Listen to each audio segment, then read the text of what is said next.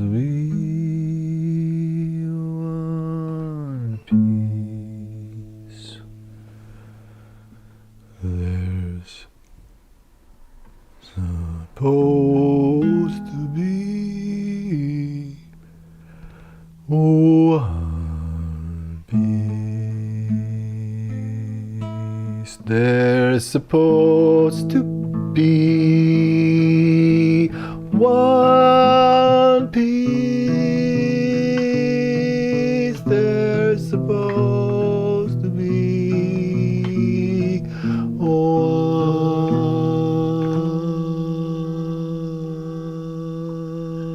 to be piece. There's supposed to be one piece. There's supposed to be one piece. There's supposed to be one piece. There's supposed to be one piece. There's supposed to be one piece. There's supposed to be one piece.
We're coming on the air.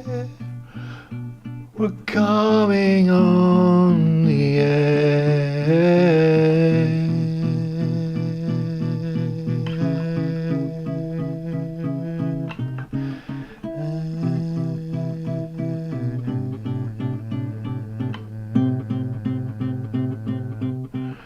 Coming on the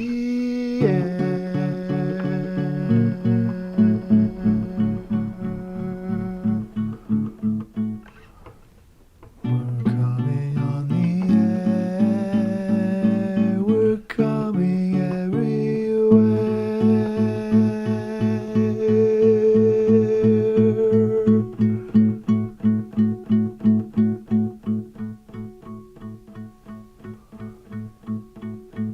We're coming on the air.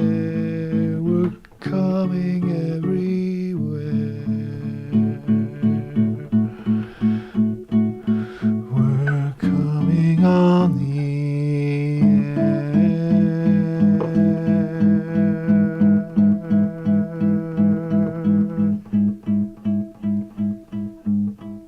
It certainly is scary, but it's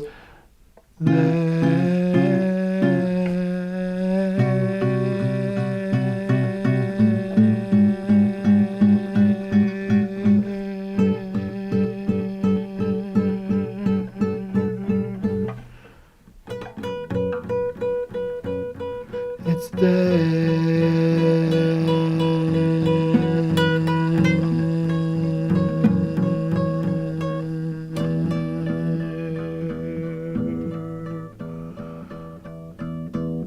safe away his care. We're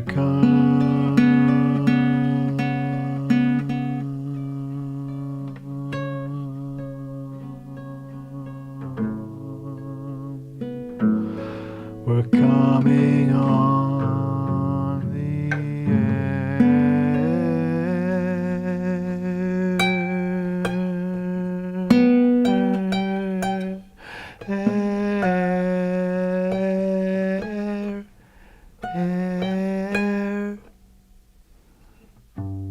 Coming on the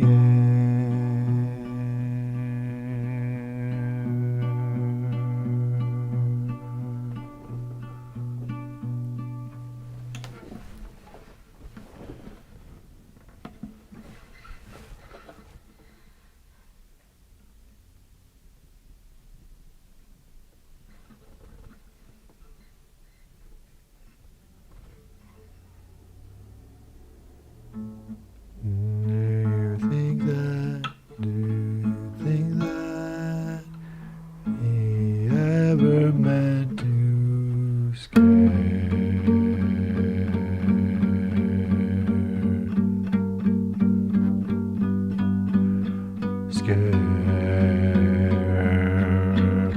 Do you think that he ever meant to scare?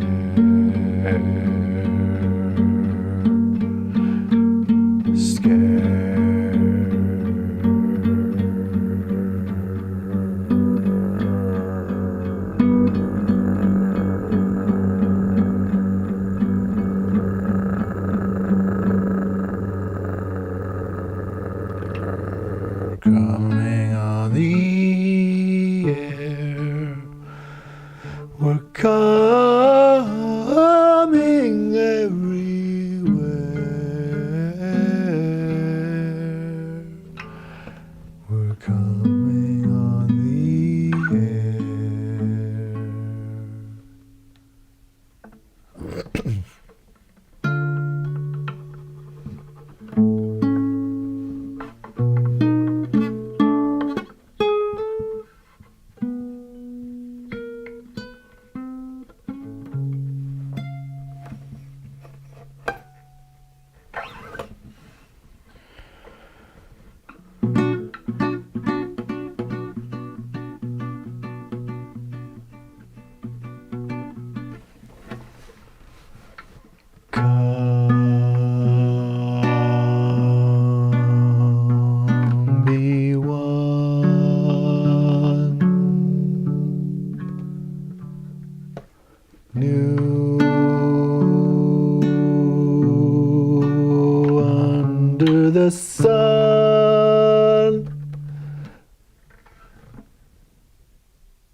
are a kindness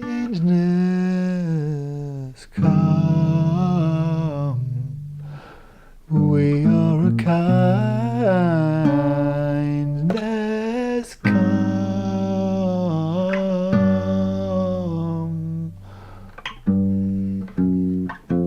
You are a kindness come.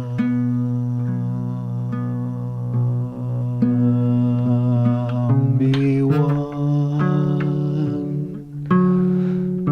with us. Come.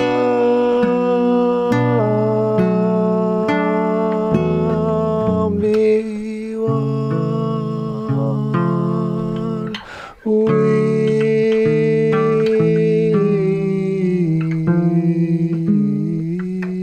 are a kindness come.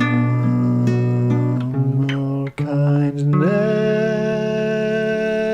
is where our kindness comes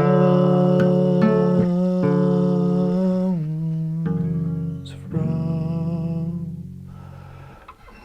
Please remember you are one human on one spectrum.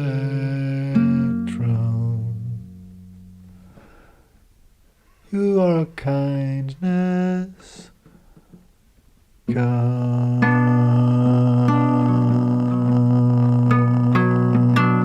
Be one.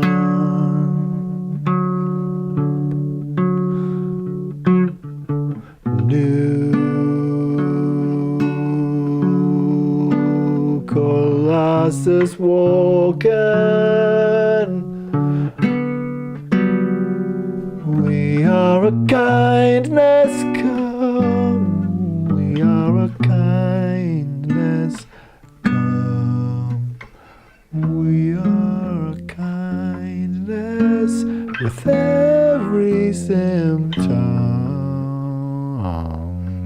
You are a kindness come. Your kindness is where your kindness comes from.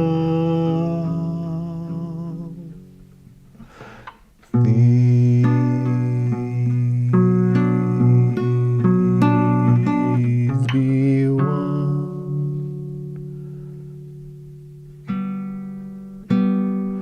Please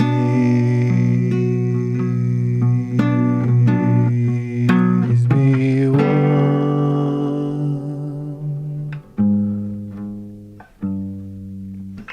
Please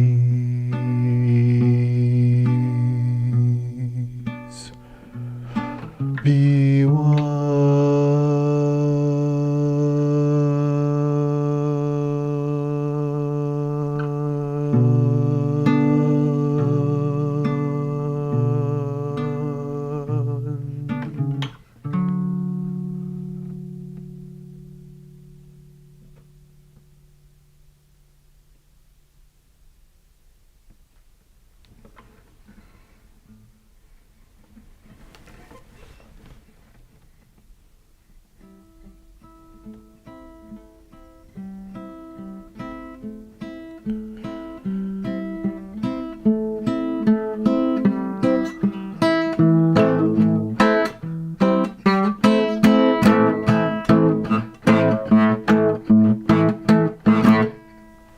I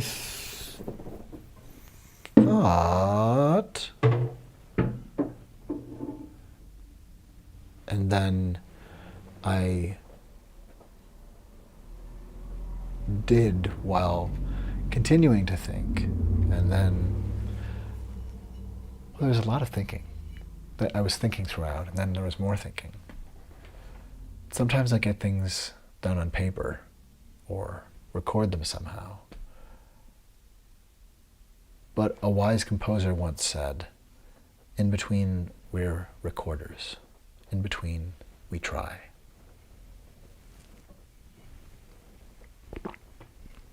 In between, we're recorders.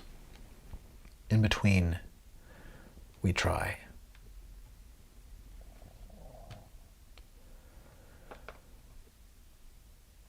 In between, we're recorders. In between, we try. I can get with that. I can get with that.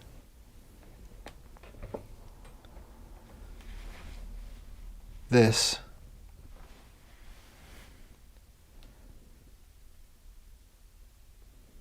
is another viewpoint on what we might be talking about when we ask, who is the falsehood? I made a speech. I looked out. The field was, it looked like a million and a half people. They showed a field where there were practically nobody standing there.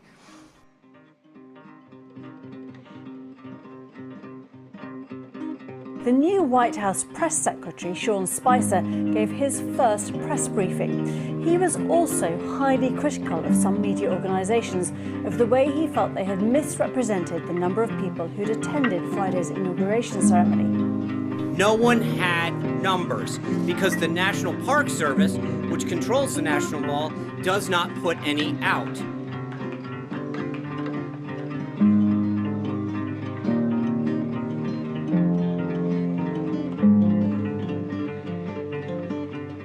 This was the largest audience to ever witness an inauguration, period, both in person and around the globe. It does not excuse, and you did not answer the question.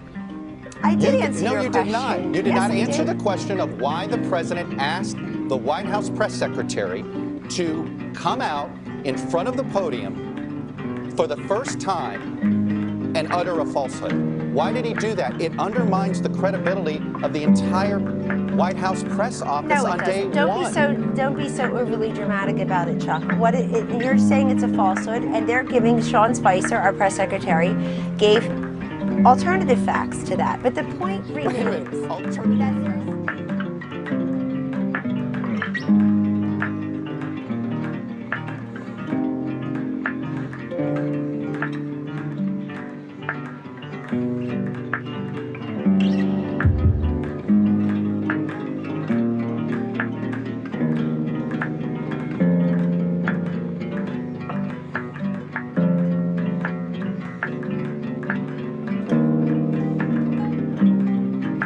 This was the largest ever.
This is the mindedness.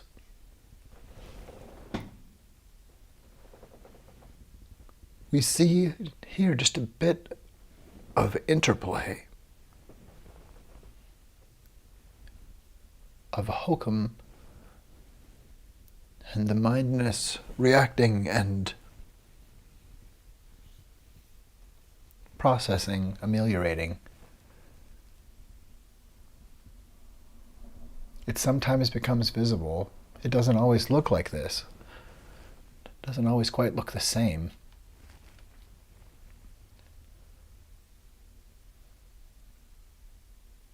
But these fields and clusters and clues of hokum accrue. A ball of yarn is called a clue. It's true, you know. When you're following a thread out of a labyrinth, sometimes come to a ball of thread of yarn. That's a clue. And it may tell you about something coming, about which way to go. A clue may be codec, may have codec and language to it. It's potentially technology.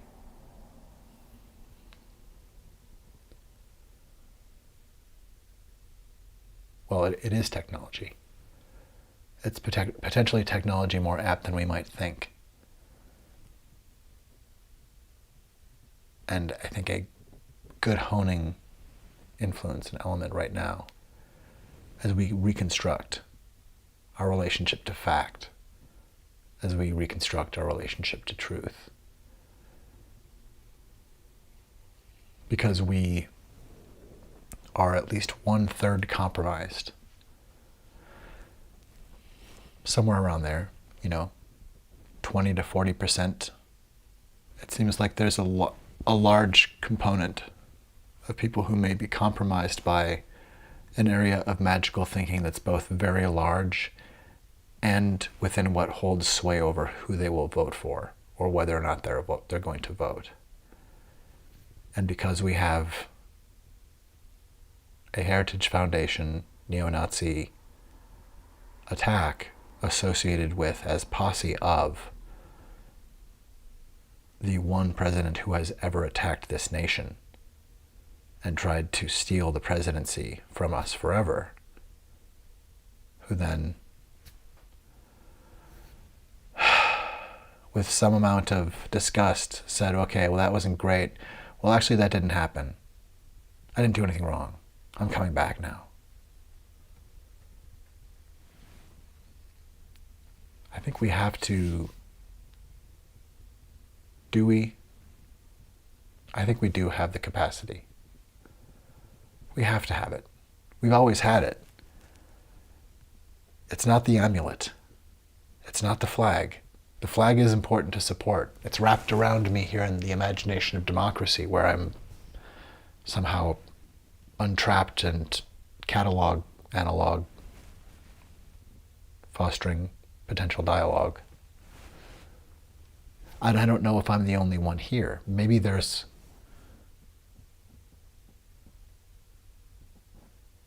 everyone is the host. Maybe I don't look like me to anyone else. Maybe when you're watching Mystery Font, it's you. It feels like that might be true. But there's something about that here.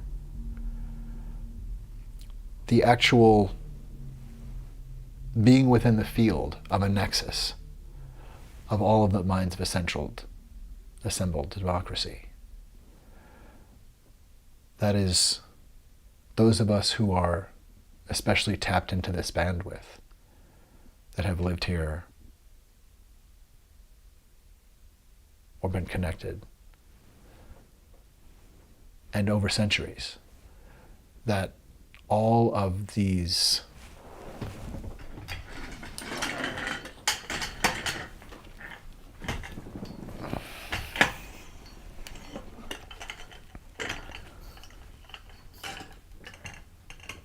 walls hold faces, and in many ways, and it's not merely within the paint and the happenstance of printing of a particular era of wallpaper. This wallpaper is from 110 years ago? 100, could be 120, 130 years ago.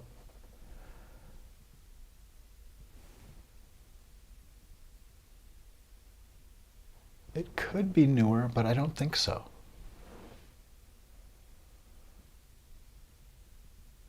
But the building here is from 1940. And the peculiar portals cut into the walls. In addition to the doorways, 3 distinct portals with doorways on them. And of different shapes and slightly different materials and construction, like constructed over a decade or two. They open a mere 9 feet or 5 feet from one another.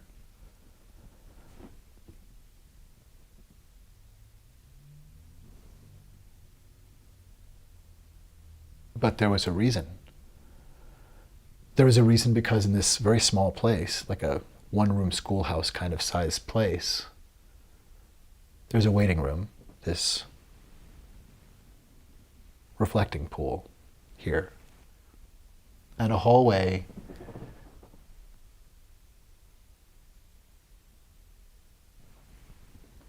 book opened by 2 doors. And the radiating rooms that the hallway accesses can all be seen from the center point and from the largest portal, which is kind of suggestive of a reception desk and has a small desk-like area. From there, someone could wave to every room except for the restroom at the back.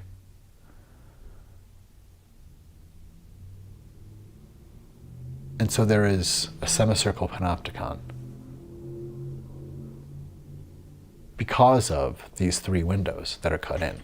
If not for those, it wouldn't all connect. And so there are features of interplay that don't happen in quite the same way in most spaces. And however and whatever it was meant to be, or for why or wherefore these things happened, likely just because there were as many as 4 or 5 separate dentists' offices and at least 2 specific lockable areas, but with different select addresses, street addresses within this building, such that I believe a postal worker would come in here and as if this were like basically part of the street or like the atrium of any building, just a very small, reduced piece. It's just a different context, and we wouldn't necessarily otherwise know. There's not really any feature on this first floor that would let you know this was a dentist's office.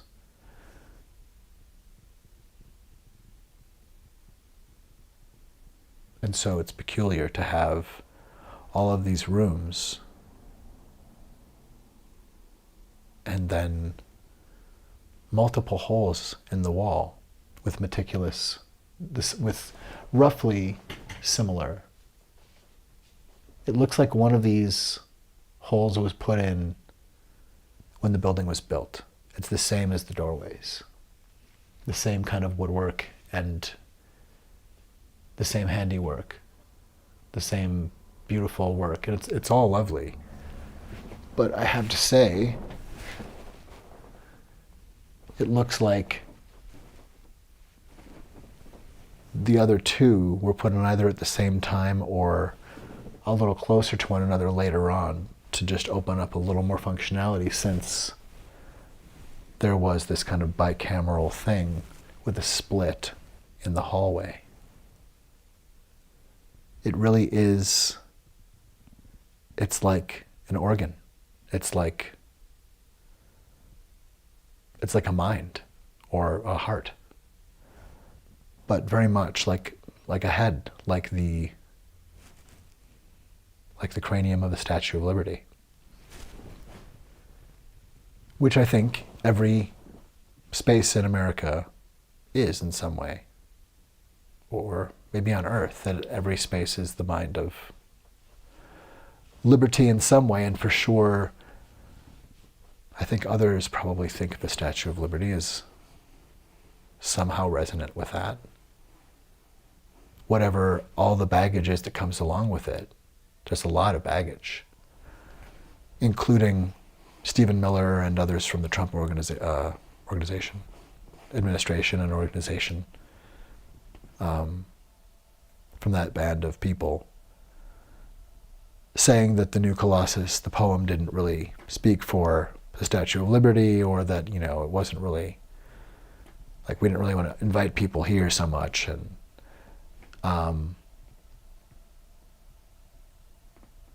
again, that's really a pretty abominable thing to say. But this is where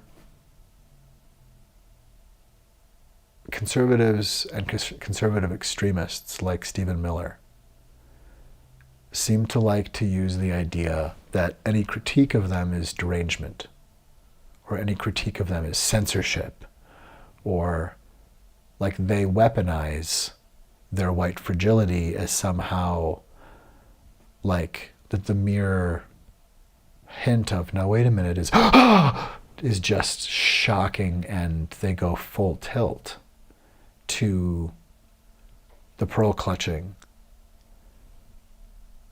And with Stephen Miller in particular, he's fairly practiced and ready to spring with flips, with reversals of victim and offender,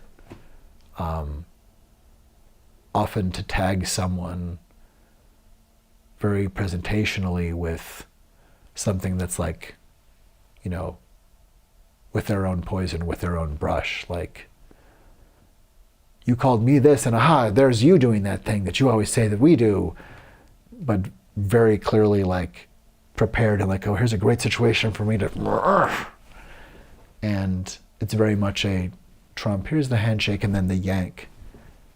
That there is a plan of attack, and looking for the opportunity. I think the most glaring version of that would be, there's somewhat of a sketch that, do we have that here? It's here somewhere.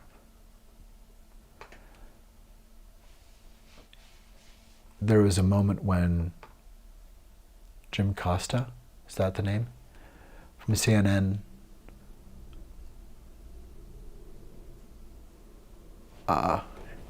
was talking with Stephen Miller, was questioning Stephen Miller. And Stephen Miller did, you know, a debate bro tactic, kind of Darvo, basically. He reversed victim and offender to like do a gotcha that was entirely false. But the point is, you know, it's like Stephen Miller having some apple juice, and, you know, as someone says what they're going to say, he pretends to trip and throws it in the person's pants and says, oh, you peed yourself, oh my God, that's the tactic. That it's something on that order of just like, here's a little blitzkrieg of what the fuck, and like, oh my God, similar to Sean Spiker's coming in to spike the big lie of inauguration crowd size, that whole fiasco, like the first really big coercion to accept a lie and swallow it whole for the Trumpy and Trumpany. But Stephen Miller did one of those where, because Jim, is it Acosta? Is it Acosta? It's Costa. Is it seriously Acosta? I think he seems to do it, I mean, for, you know, CNN unfortunately was already mainstream and fairly compromised. and it now seems more so, sadly. I by no means would I say that the media is the enemy of the people. I think that's an abominable thing to say. I think that to a good degree more so, the media has been terrified by Trump's violence and the threats connected to and proved to have become violence through different mechanisms, including what happened on January 6th, but also the stochastic terror that kills little kids and terrorizes people and threatens the lives of women and their bodily autonomy and ways in which that rules their lives. We are dealing with bloody, criminal, Nazi fascism. It's not about whether or not we like Trump or hate him. I think there's so many dumb little tricks that are really just worked through with blistering hate and violence from the MAGA faction. It's just animosity. It's the fuck your feelings energy. It's the own these people. It's the these people are evil. I don't think that MAGA are evil, but I think that they are definitely hoodwinked or are terrified enough to do evil, to do things that are abominable, to enter a space of poisoned wool blankets that Marjorie Taylor Greene wants to open, that says, well, now I'm uncomfortable and so I'm just going to be violent until people, know what's what. Like, that's the same people who ascribe to others that everybody else is looting. And this sort of stuff, baselessly, really. But the original people, the original old school looters, won't hear talk about that, any of that. Like, we have a really degraded, very weak sauce effort put forward by this Nazi movement in a lot of ways.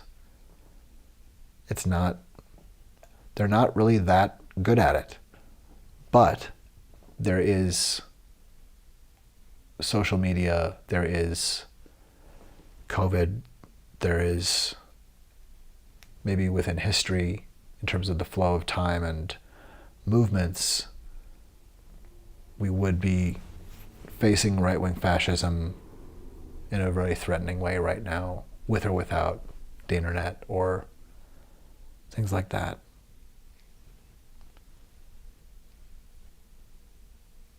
But at every turn, it seems like there is very clear malice. And it's not a question of, like,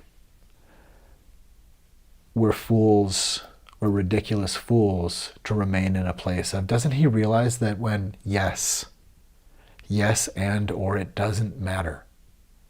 It's never been safe to say that Donald Trump didn't mean that, or he wouldn't do that, or Stephen Miller didn't do that. They wouldn't say that. They didn't mean that. These are violent, vandalistic, sadistic minds. We are in danger to allow them platform. And the normalization of just having a camera and letting a known attacker of our country just kind of have time where it's like, oh, he's a guest on a show. It should be a national security issue to be really intentional about what kind of space we just kind of blurp onto a populace for hours and hours and hours that's essentially an open propaganda wing for someone who attacked us.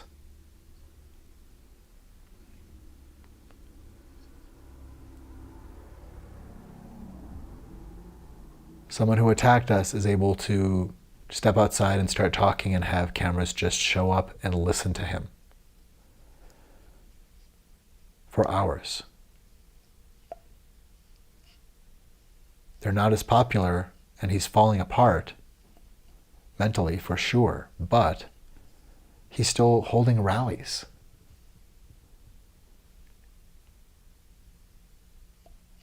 We are dealing with an American Hitler. We are dealing with a very bad person. It's not about liking him. If we like him, we wouldn't let someone so vulnerable with whatever issues he's got that block off the possibility of basic empathy and human kindness and duty, because he is able to lie and convince people that say they care that he's Christian when he's anything but, that say that he's a good man when he is not safe to be around. He's not a safe person. He's not a kind person. And he's clearly harmed and targeted people. Why would anyone receive him with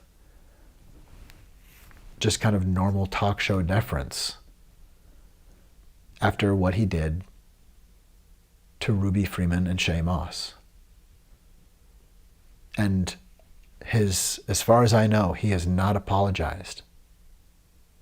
That is absolutely fucking ridiculous. That he has not apologized to them and explained himself is totally, completely ridiculous.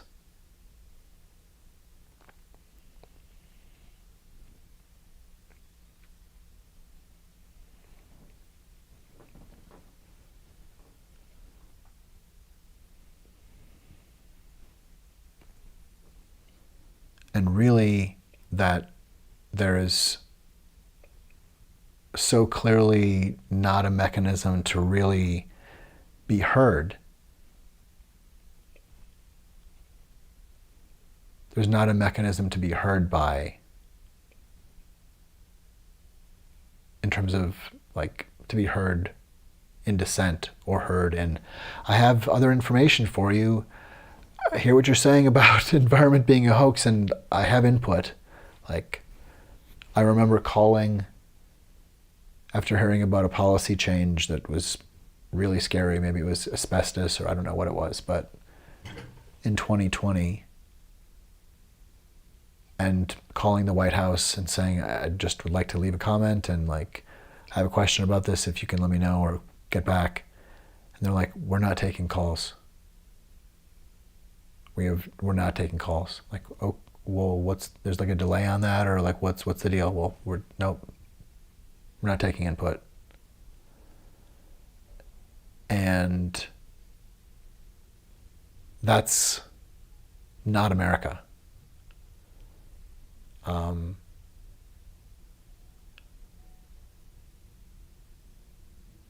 The wanton malice shown people with something like that, with shutting down accessibility to a switchboard, or for a long time really threatening like no press conferences whatsoever.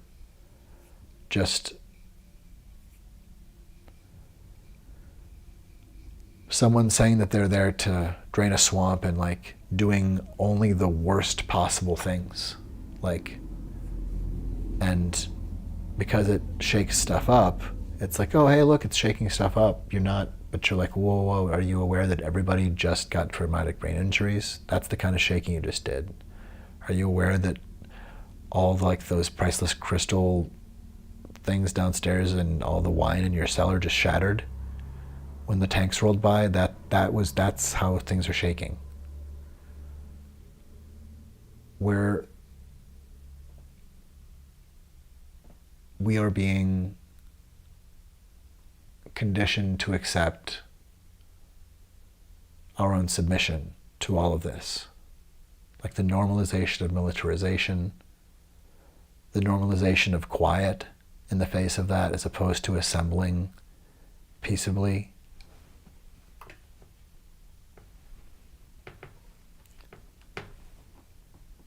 we are in danger the more that we take the admonishment to just sleep and not be woke. There's so much hokum. But as was mentioned, M is one of the best, worst,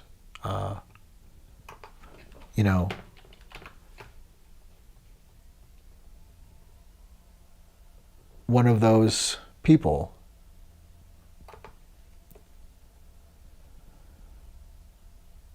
who seems to have kind of imbibed that Stephen Miller, who might be called M, as a murderer marked, and easily because of very clear behavior. But recalling the film by Fritz Lang,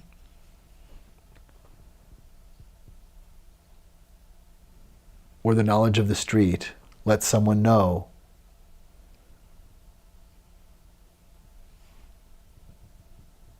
and so they use chalk to put an M, unbeknownst to the wearer, on the clothing of the murderer. That's why there's an M. And that's why I call Stephen Miller, who goes by at Stephen M, M. Because the central character in M is a murderer, potentially molester, but certainly a murderer of children who is found out.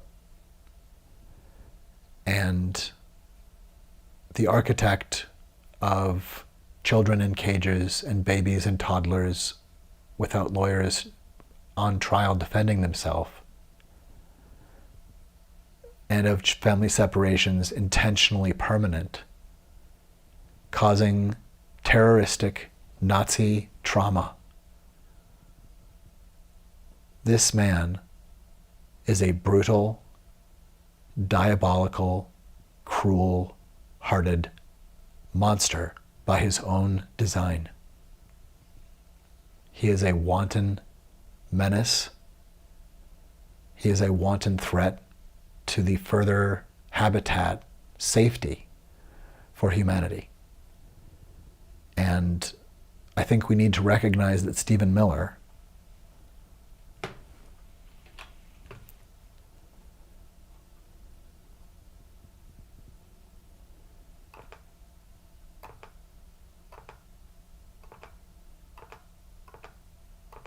and Project 2025, we need to recognize that they pose an actual threat to our safety.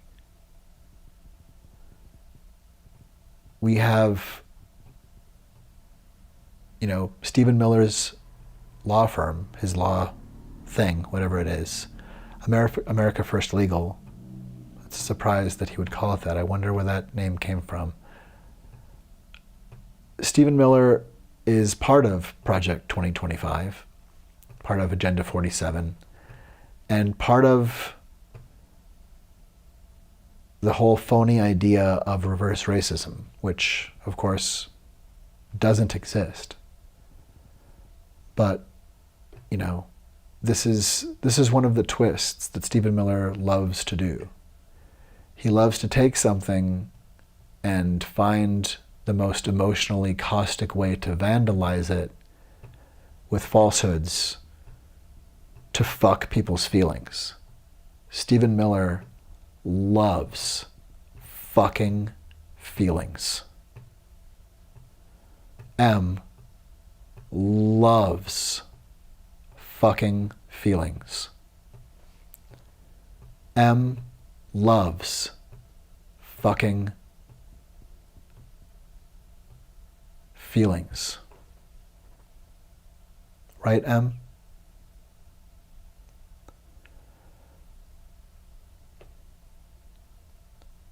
Anyways,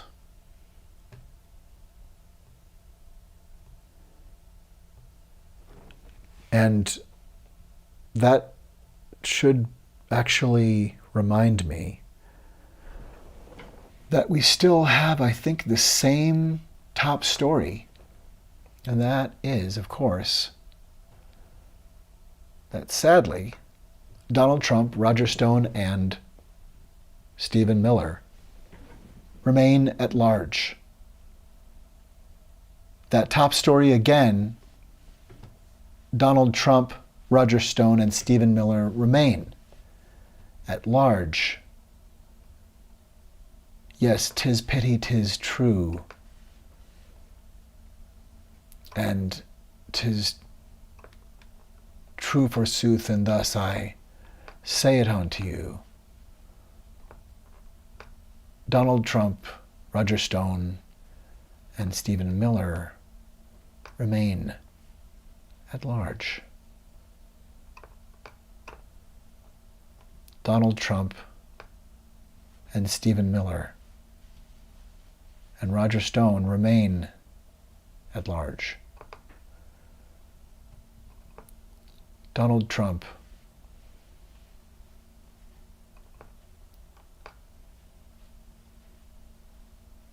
Roger Stone and Stephen Miller remain at large. Somehow, Donald Trump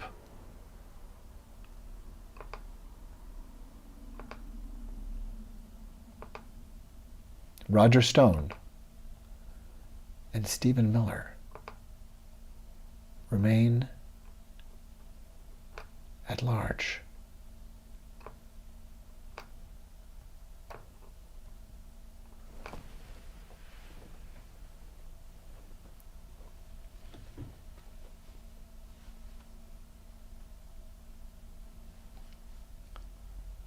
That top story again. Donald Trump, Roger Stone, and Stephen Miller remain at large.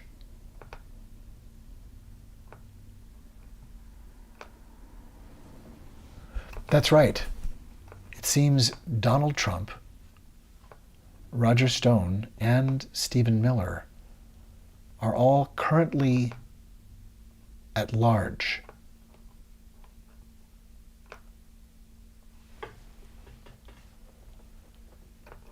Yes, sad to say, Donald Trump, Roger Stone, and Stephen Miller remain at large.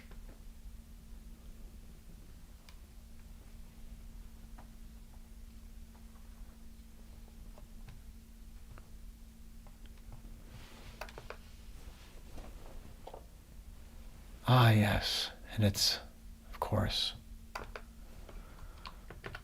13th.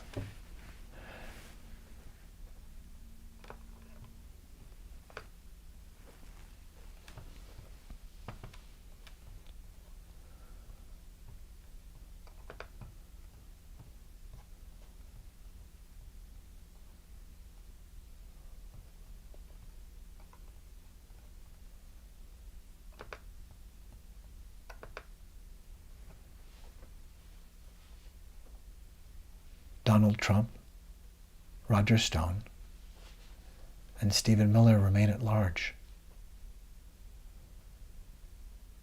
There we are. Just had to let that come through and float for a bit here. Setting the stage as we retrieve. Yes, that's right.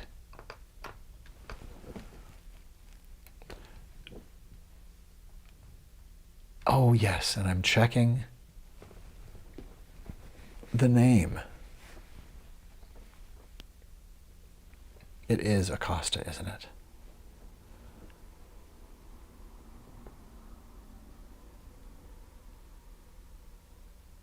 Of course it is.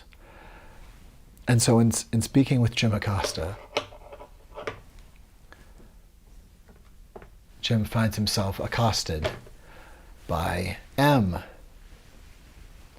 This ridiculous and painful moment where Stephen Miller has a Darvo reversal of victim and offender ready. And again, you know, in his own Trumpian handshake jerk moment where he just gets someone off balance and then ha ha ha, you know, fucks their feeling in front of the crowd and says, I won. I can't believe you said that. No, I didn't say, oh, I can't believe you. It's just full on playing dirty with a plan of attack to smear someone. And it's just full, it's the bandwidth of lynch mob brain syndrome that Marjorie uses. It's the same caustic, shaming, extremist Nazi hate shit. I'm not really sure how to emphasize how disgusting. But there's a moment in Sketches of the Falsehood, I believe.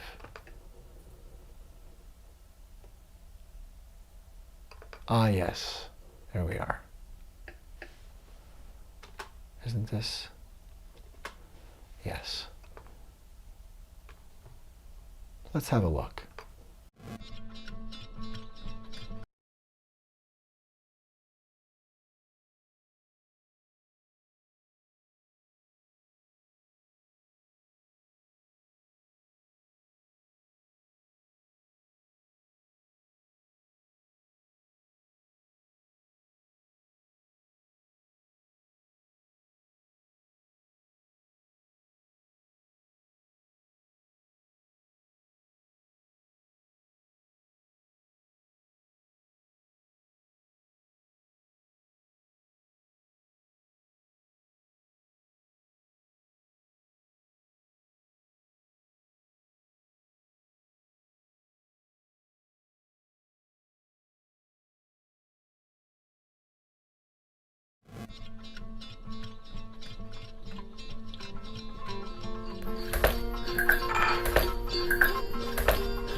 The end result of this, though, is that our opponents, the media, and the whole world will soon see, as we begin to take further actions, that the powers of the president to protect our country are very substantial and will not be questioned.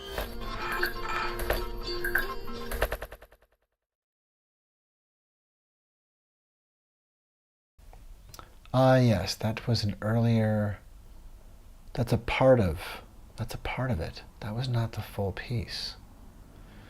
Interesting. We're looking for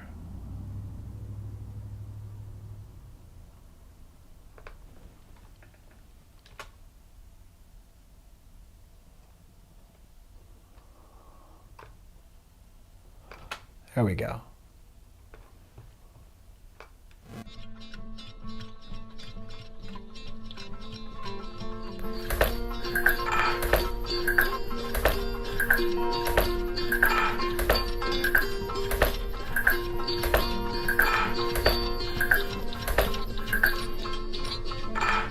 The end result of this, though, is that our opponents, the media, and the whole world will soon see, as we begin to take further actions, that the powers of the president to protect our country are very substantial and will not be questioned. Later on in life. So, but this Jim, whole notion of, well, they could learn, you know, they have to learn English before they get to the United States. Are we just going to bring in people from Great Britain and Australia? Jim, it's actually, I have to honestly say, I am shocked at your statement that you think that only people from Great Britain and Australia would know English. It's actually, it reveals your cosmopolitan bias to a shocking degree that in your mind, no, this is an amazing moment. This is an amazing moment. That you think only people from Great Britain or Australia would speak English is so insulting to millions of hardworking immigrants who do speak English from all over the world. Jim, have you honestly never met an immigrant from another country who speaks English outside of Great Britain and Australia? Is that your personal experience? Of course there are people who come But that's not what you said, and it it shows your cosmopolitan bias. And I just want to say, sounds like to you you're trying to engineer the I just wanna racial say- and ethnic flow of people into this country. through Jim, this that is one of policy. the most outrageous, insulting, ignorant, and foolish things you've ever said, and for you that's still a really, the notion that you think that this is a racist bill is so wrong and so insulting. Jim.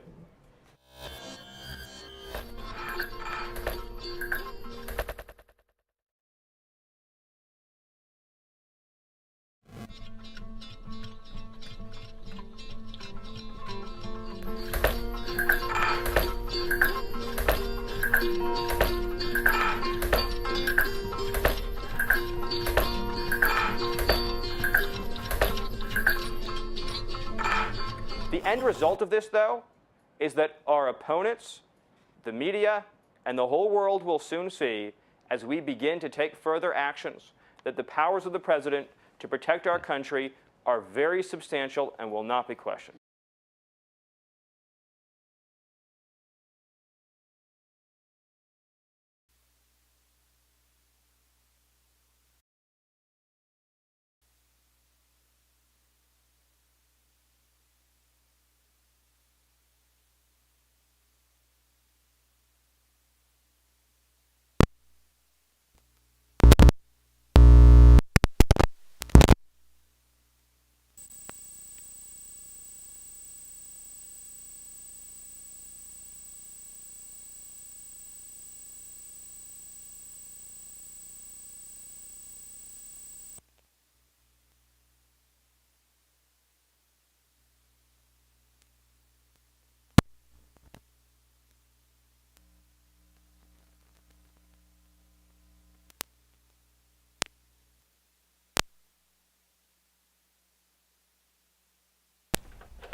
Okay. So, interesting. The very clear thing, I think, here, and we might as well just bring our top story, our continuing, mind you. Top story. Let's bring it back. We don't want to lose sight of what is up. Remember, Donald Trump, Roger Stone, and Stephen Miller remain at large.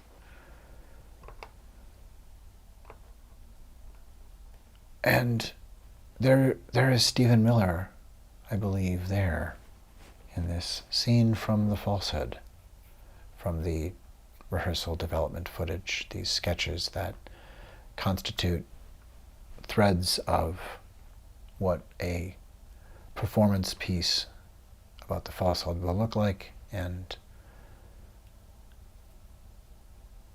what constitutes a larger application made of all of the material over time concerning the falsehood. But what we see in this next clip that's going to replay, again, if you just watched it, if you were with us a moment ago, to retread, Jim Acosta makes the point that essentially Jim Acosta is saying, some people may not speak English. He's not, by no means is Jim Acosta claiming that anybody is not intelligent or not educated. By no means is Jim Acosta claiming that there aren't many people from non-English speaking countries who learn English, and for all kinds of reasons, including maybe wanting to come to America. By no means is he suggesting anything other than that when he says, when he raises the question of why there's a requirement or some kind of a suggestion, there's something that makes him raise the issue of, is this not an undue requirement? But Stephen Miller is ready with a Darvo attack to disable and fuck him up, to just be a caustic grenade that goes off and then continues to take the proceeding in its own hands.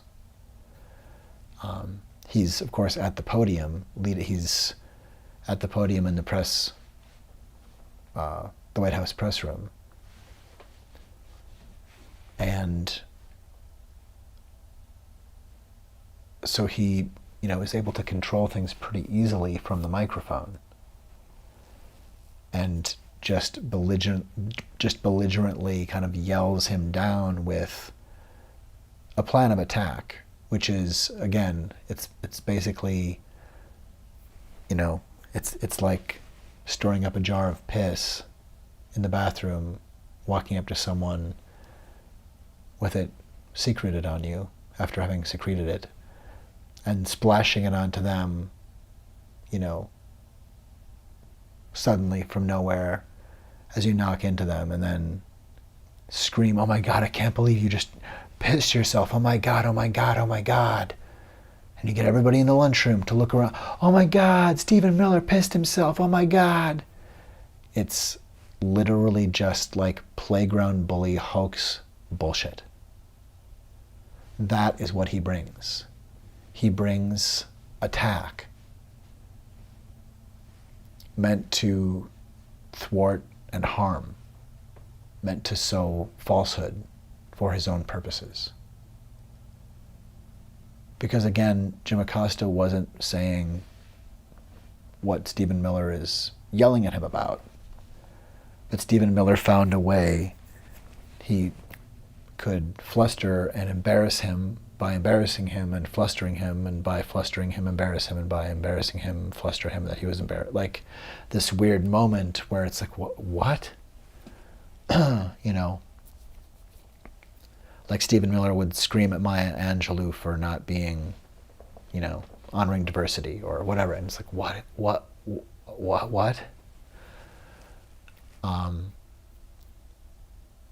It's total batshit. It's just like dumb judo. It's not real judo. It's like Kyle and Karen judo. Like I just give you a surprise false attack and then defend myself against it. It's totally absurd. But just to say that's what he does, and he's important to note that when you defend someone with this kind of thing, it's a little similar to the way that Marjorie Taylor Greene exploits Laken Riley. You're not, by being deeply dishonorable with the way you're talking about something, you're not honoring that thing. Stephen Miller does not care about immigrants except to murder them, except to keep them from coming here, except to subjugate and punish them for being here or for being who they are. He's a violent and mean man. He's a bad man. He is a bad human being.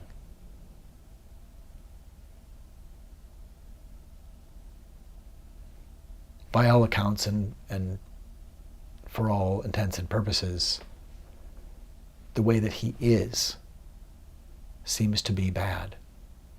There doesn't seem to be willingness to change or learn or admit wrongs. He is a Nazi. And as part of human family, we need to offer him help with that violent cancer that he loves. But there's not space for that in leadership, in government. There's not space for that at the table of human family. You need to get therapy, Stephen Miller. And at any rate, this is the bandwidth of the kind of mercenaries or true believers in hate that work for Donald Trump.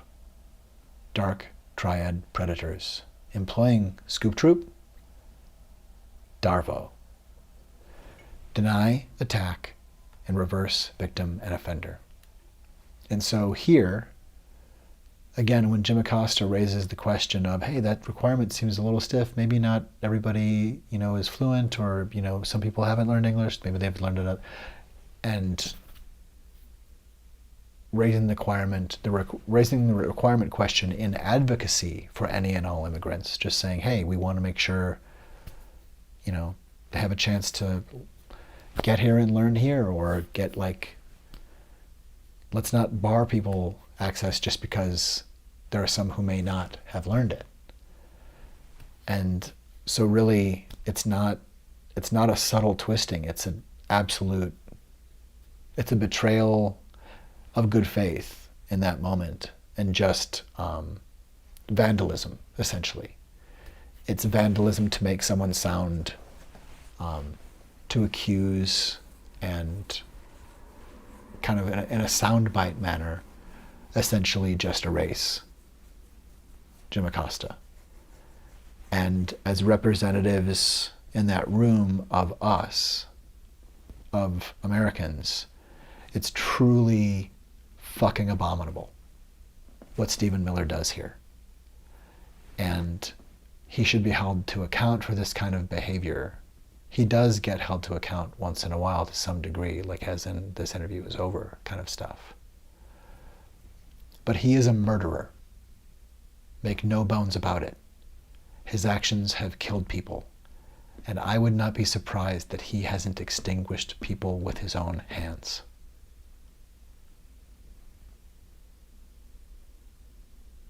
Period.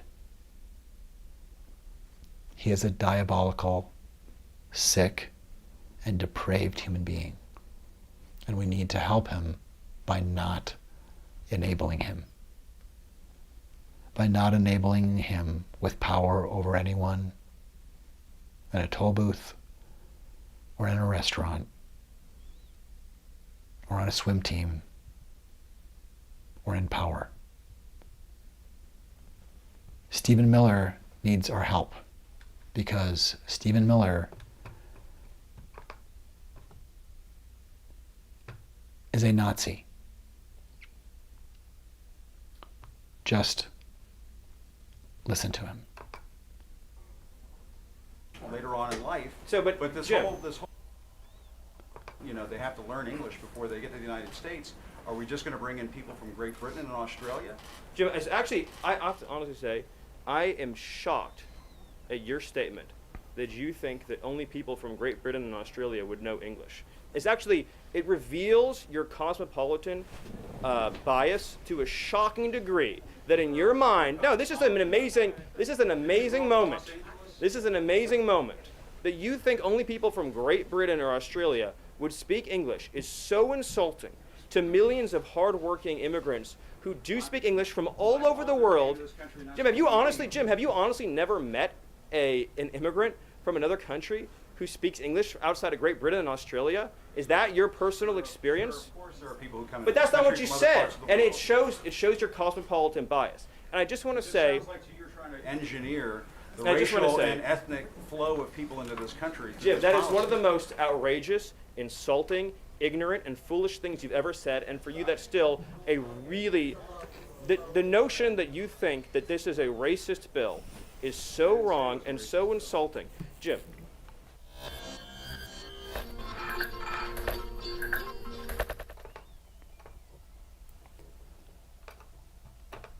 So, An let's... immigrant from another country? So,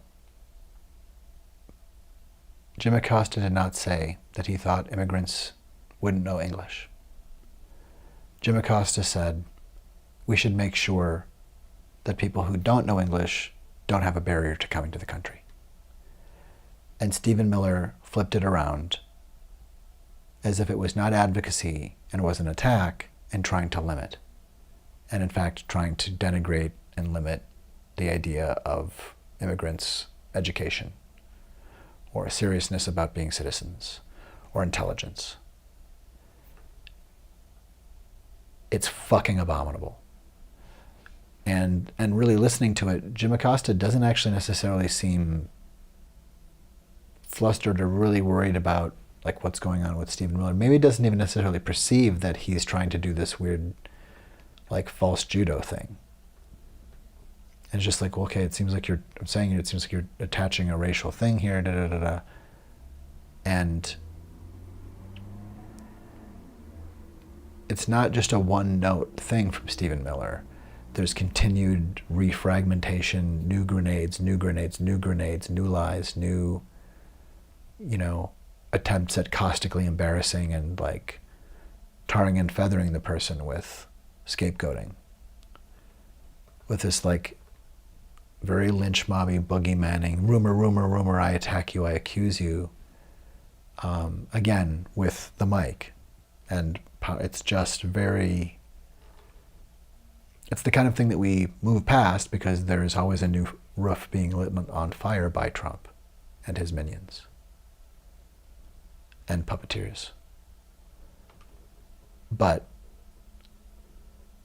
at each stage, there's new levels of Stephen Miller kind of sticking his spike underneath the soft belly of truth and being like, fuck you. So we begin with Jim Acosta clearly advocating and saying, I just want to make sure a lack of English for anyone who does have that doesn't bar your entry. Your mind. No, this is an amazing moment. This is an amazing moment that you think only people from Great Britain or Australia would speak English is so. So again, that's not what he said. But Stephen Miller hangs on to a reframing that is 100% wrong. And again, it's a reframing that's not saying, he's not saying, by being the one in control, he's making the conversation about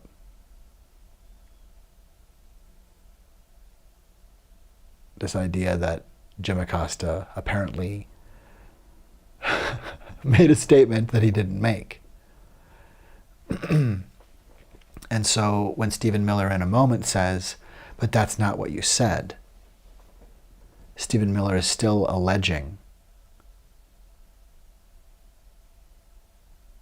He will not level with. He will not find common language, not because he's being evasive, but because he is attacking. There is no good faith.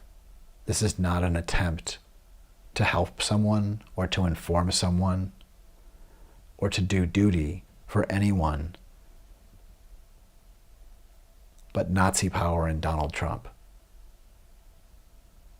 Like Nazi corporate power and Donald Trump. That's it. Because it doesn't inform people. It's not the bandwidth of truth, justice, and the American way, or to the benefit of us, for you to go rogue and character assassinate and besmirch the honor of the White House with a false attack on non-racism by calling it like, it's so insidious.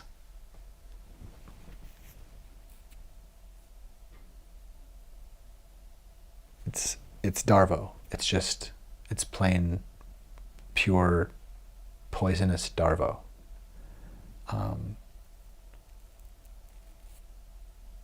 It's crazy. So at any rate, in a moment here, I'm going to backtrack. Time-wise. Just to hear those few sentences again. But to hear the setup and the sleight of words that Stephen Miller uses to make it sound like he is referring to what Jim Acosta made reference to, and saying, but you didn't say that.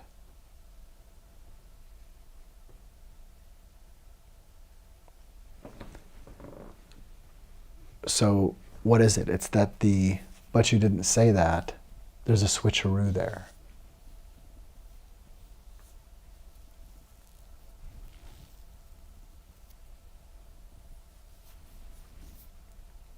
It's like, you know,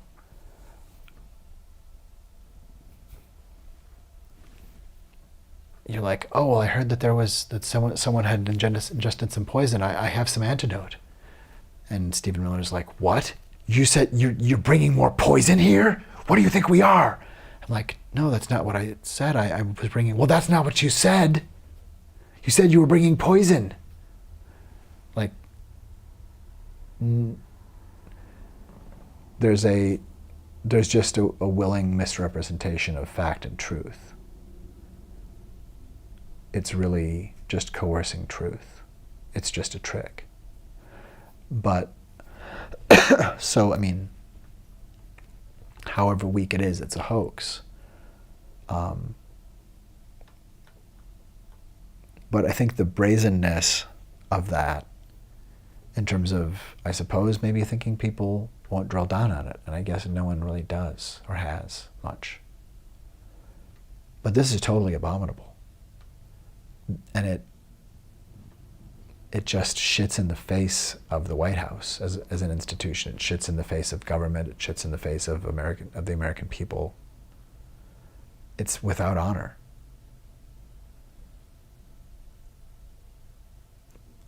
Just like then President Trump was really failing to hold press conferences. I mean, for a while there, it was like, are we going to ever have any accountability on that avenue at all?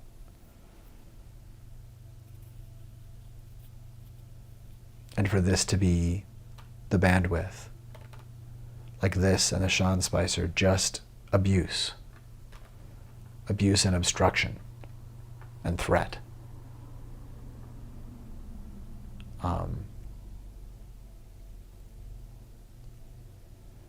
We need to remember what was done to us before. And it was terrible enough that it's difficult to remember because it was traumatic. Stephen Miller is a monster. And just listen. Australia?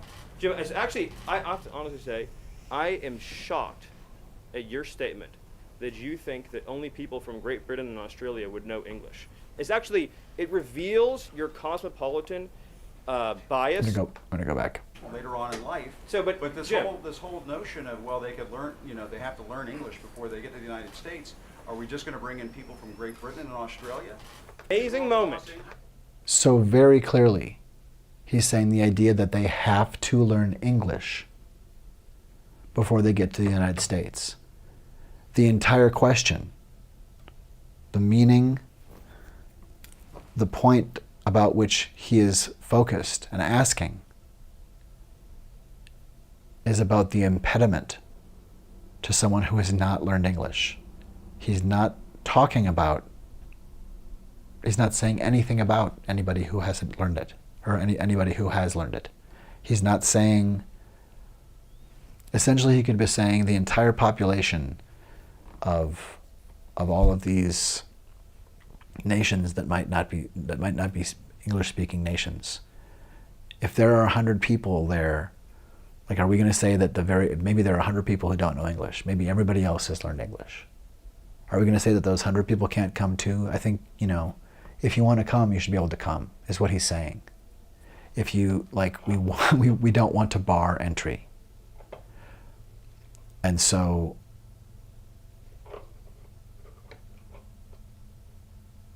the misunderstanding is it's a big lie, essentially, is what's happening here. Is Stephen Miller is framing what is not just like I didn't say that, I said, it's a total flip of meaning that, again, involves people's lives.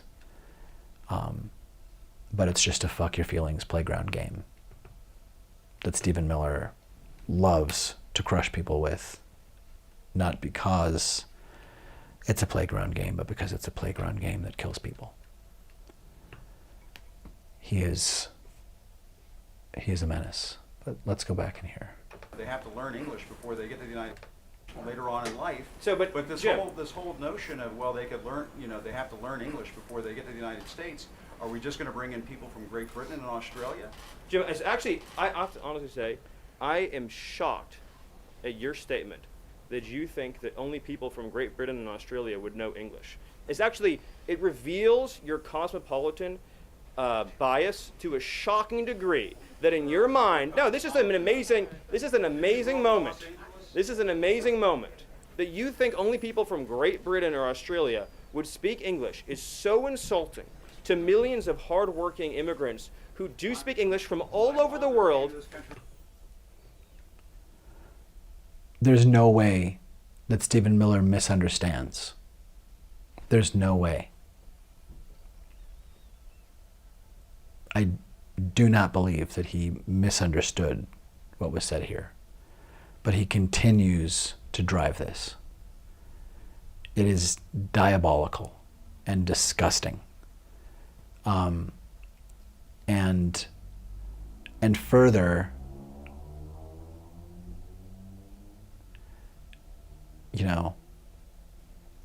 he again here, after driving it so relentlessly, says, that's not what you said, not about a slight difference, but about the entire Darvo flip. Again, erasing. It's just disgusting.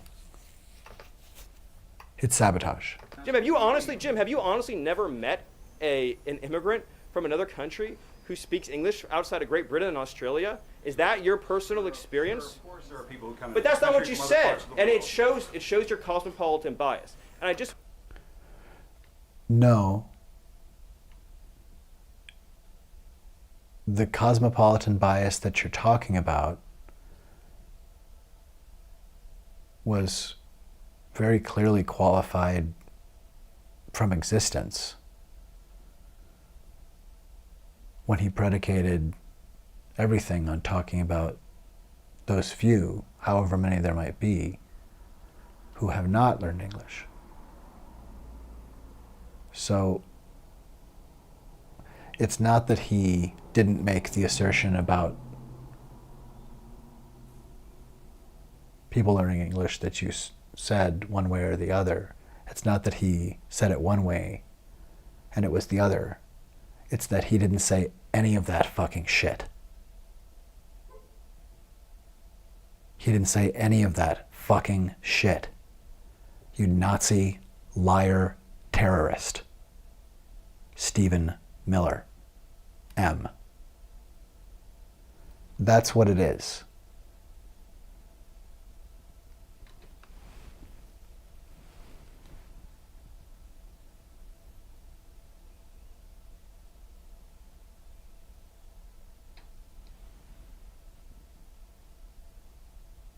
M uses the falsehood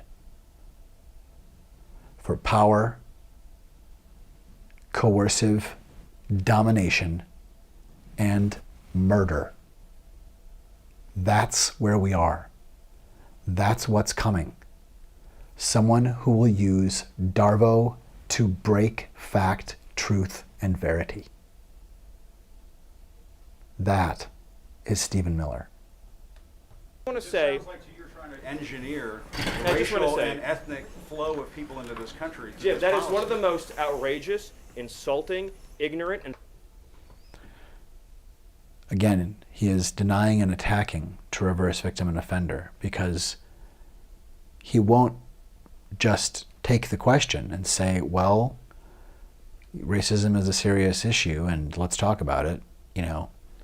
He is denying and attacking in order to reverse the victim and offender. And the reversal is total. It is disgusting. foolish things you've ever said, and for you that's still a really... And insulting. It's that calling him racist is insulting. just all kinds of attack, denial and attack that belittles, besmirches, makes sound false and vain the thought that Jim Acosta could question. Like, it's just blisteringly Nazi white privileged bullshit. Full Darvo metal jacket. Holy cats. It's total Darvo, Scoop Troop. It's good to have that Darvo card along with you, Scoop Troop, I gotta say. Wowzers, 1,000,000. Deny, attack, reverse victim, and offender. This is burning, this is like, this is possessed textbook of Darvo here with Stephen Miller. For real. Like, it's 100%.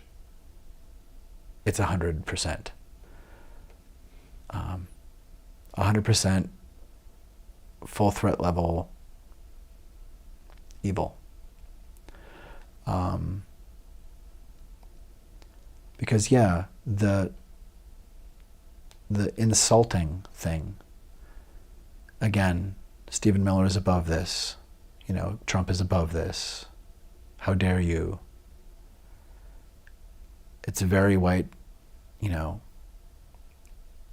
white thought and white suspicion is godly and can command an army and should. But anyone else's facts are just hearsay. It's just the lynch mob talking. It's just the crazed lynch mob finding somebody who can speak calmly and point his finger without flinching. He is a dangerous, dangerous person. And we have to stop him. We have to stop Stephen Miller.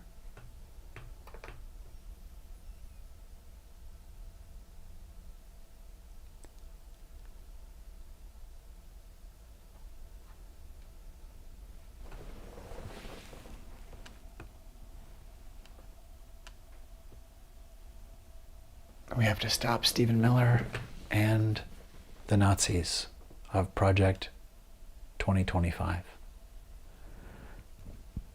And we can do it. It's going to be all right if we wake up right now. And you know what they say, Scoop Troop? You know what they say. They say that we should be aware that Donald Trump, Roger Stone, and Stephen Miller remain at large. Being awake, being woke, is being aware of large features around us that affect us, being aware of justice. And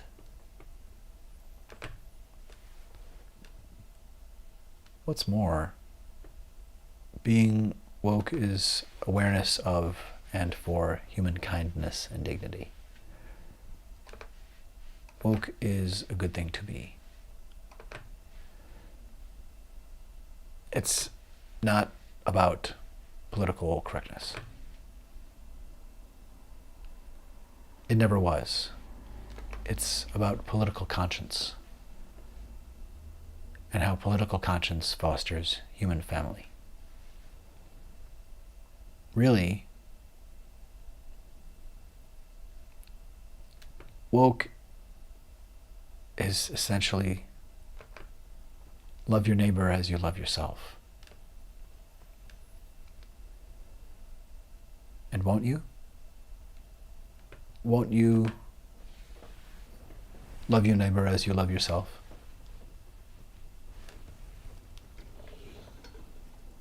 It is a sound investment. And you are the renovation of love's imagination. You're more than a brain, you are the brain's elation, permeant ideation, parallel from substation to substation, made relay not delayed, not anymore, not today.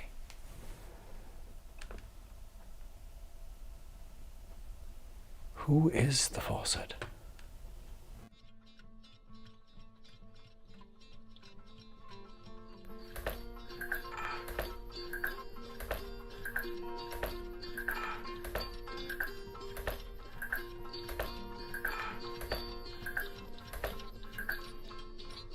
So, to my favorite people in the world, the seniors. I'm a senior. I know you don't know that.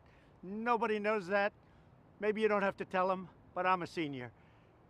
We are making tremendous progress with this horrible disease that was sent over by China. China will pay a big price for what they did to the world and to us.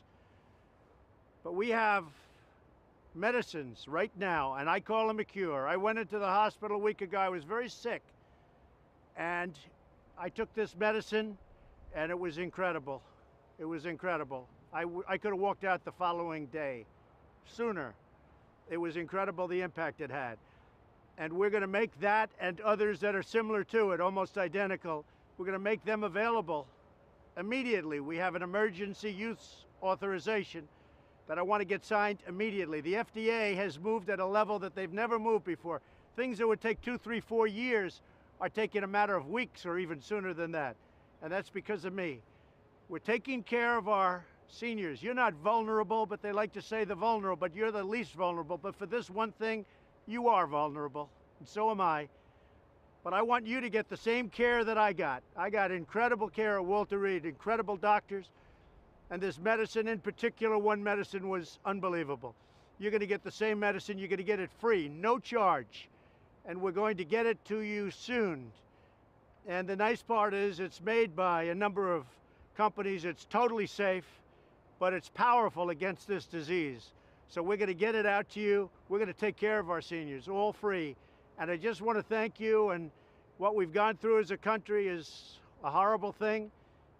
My opponent, as you know, he talks, but he never did anything in 47 years. I did more in 47 months than he did in 47 years. He just talks. It's the same old thing. If it were up to him, you wouldn't have this, you wouldn't have anywhere near it for years. They wouldn't even be talking about anything like this. He had his chance with H1N1 swine flu, and it was one of the great disasters. He didn't know what he was doing. But I do know what I'm doing. And the seniors are going to be taken care of, and then everybody's going to be taken care of. And it's coming out really fast. So thank you very much. We love you. We love America.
The hokum. Another view into which the hokum has reared. Interesting. Oh, it's clear here. There's no residue coming through this camera. And really, the segment resonates from over here.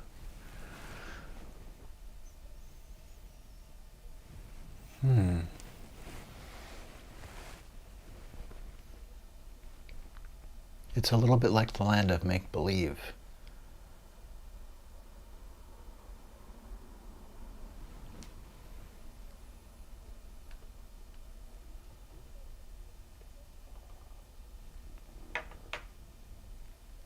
Lumina radiate. Radiant sentient fright.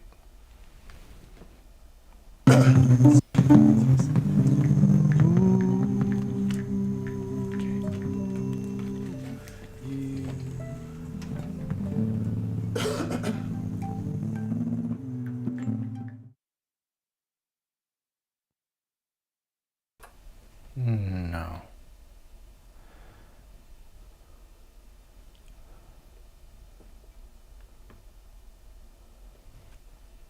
Interesting. I see. That could work. That was an interesting little morsel of technical something or other. Hi there. Let's get in focus. That's right. We're here at the Mystery Font. It is Minneapolis, Minnesota, and that camera's in quite a lot.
That was so loud. I'm sorry.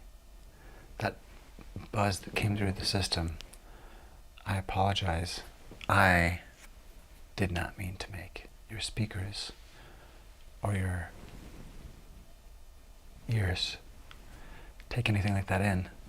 Wow, that's really a great angle. I think I've been having a little bit too much to eat. I don't know what's going on. The lighting or something. Okay, and action. Here we are. At least we know that the mic is now, the active mic is well charged. It will make it through the song. What song, you ask? That's a good question. It could be a special little number. Wow, that is intense. I think that's better. All right. At least the light is natural. Fairly. So, here we are at the font, and in fact, once in a while,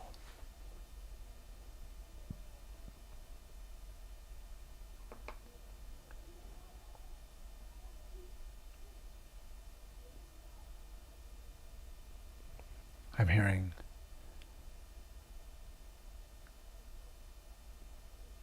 potentially angry voices, hoping that everything's okay. I'm safe. I feel safe. But I want to make sure that everybody's okay. We are the neighborhood, or we're not.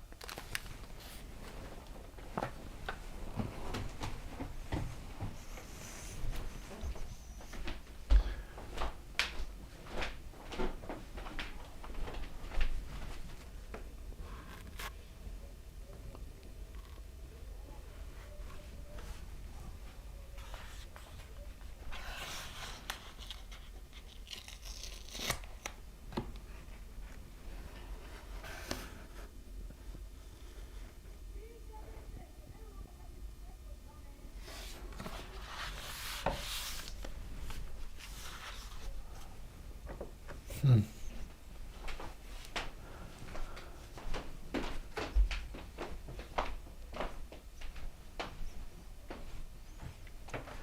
doesn't sound like a fun conversation, but it doesn't sound unsafe.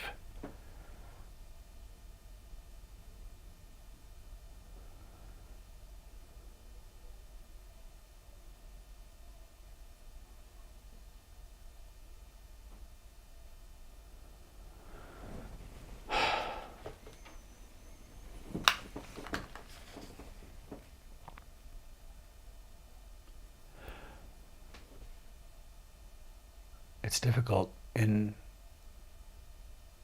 speaking for ourselves and advocating for ourselves. We can harm other people.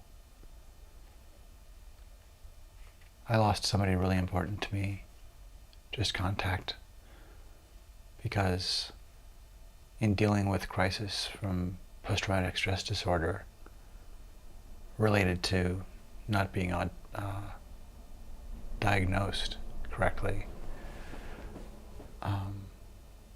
and so not really having tools or understanding that would have helped me had understanding in the same way as early. It's a generational thing, I think, for a lot of people right now. As our societal knowledge updates, as we grow in our understanding about neurodiversity, and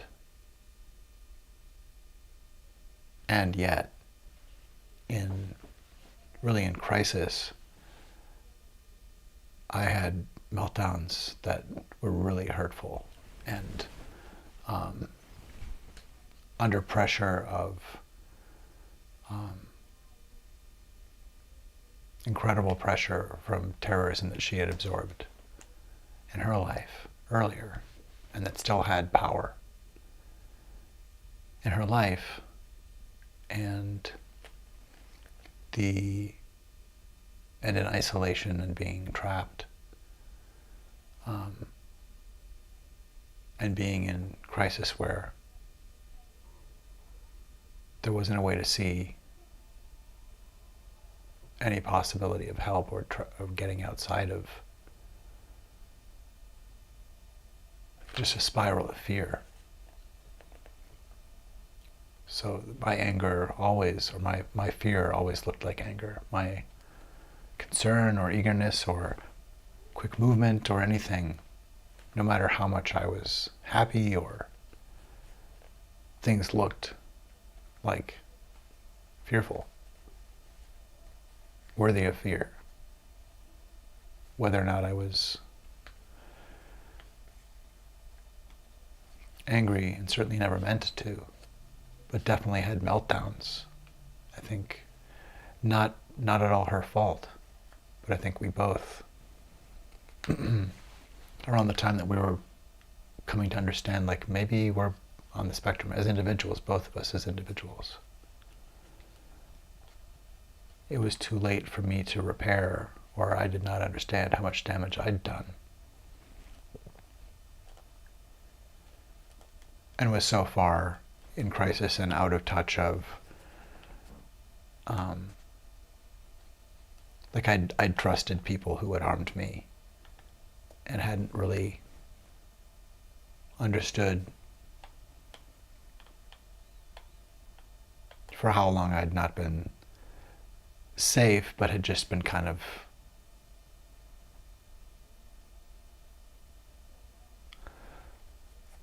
left to simmer while emotionally kind of abandoned and scapegoated. So when a bump in the road came, it was like, oh yeah, you're dead to us, and we won't tell anyone about it.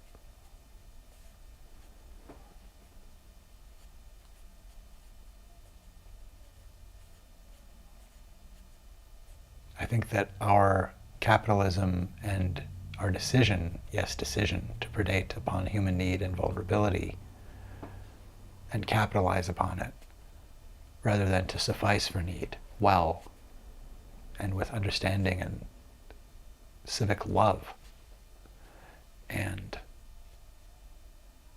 than to simply capitalize upon want, which will definitely be there. And I think we can start to identify people who want to fight and fight and fight for the right to punish people and have somebody in a dungeon somewhere based on debt. Or say, well, they made a bad choice, so they have to suffer. Like,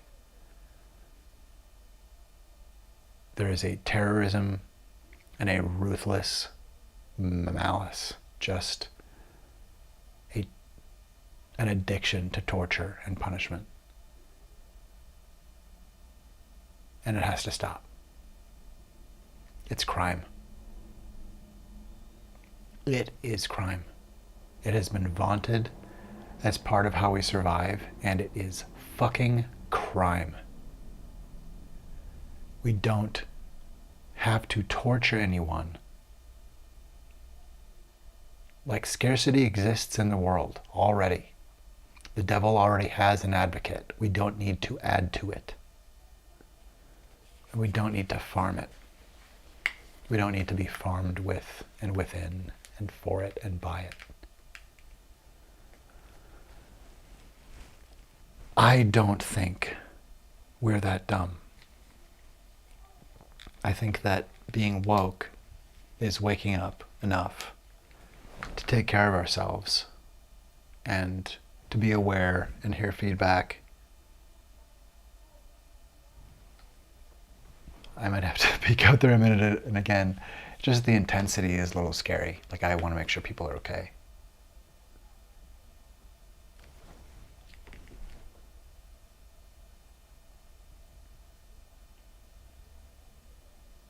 And also I mean,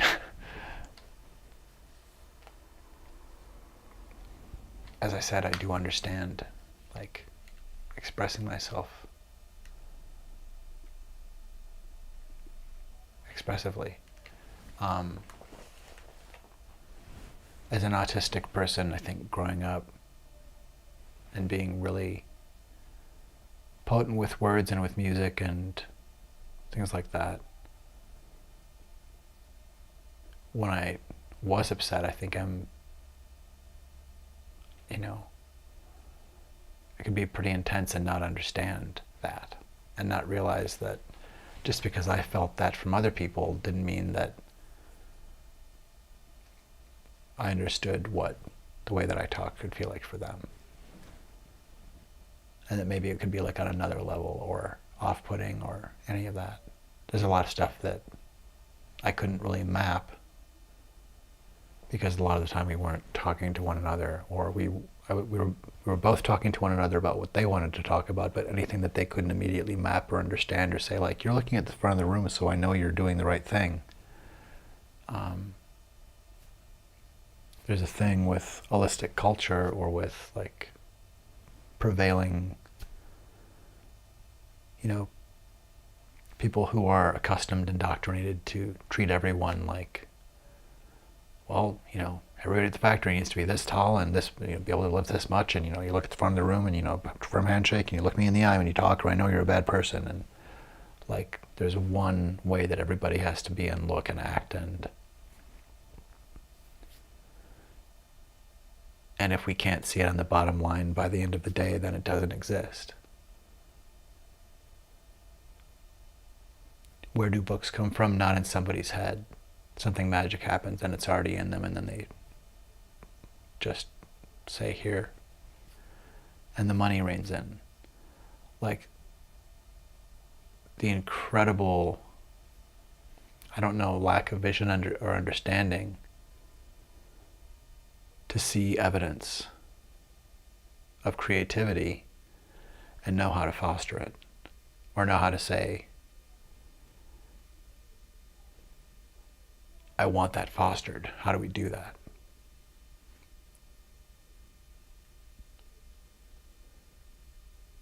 But it seems pretty clear that our culture really, really makes it difficult for people maybe who don't have like very visual memories, and so can't go on a leap of faith with somebody who's seeing something and explaining it, and then being able to imagine that and see what that would be and getting excited about what they're seeing.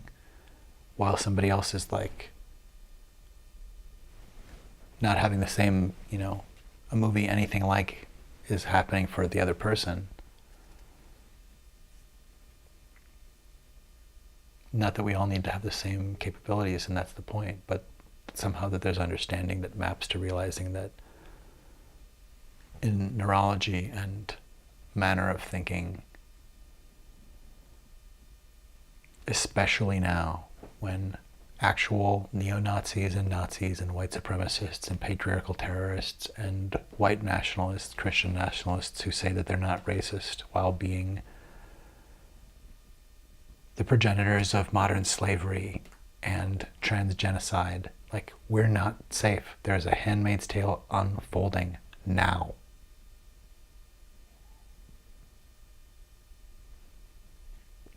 The jokes aren't jokes.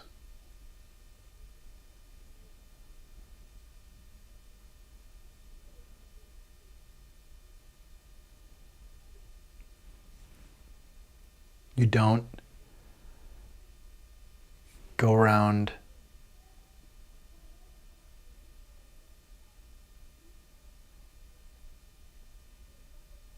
with your fucking Charlie Kirkery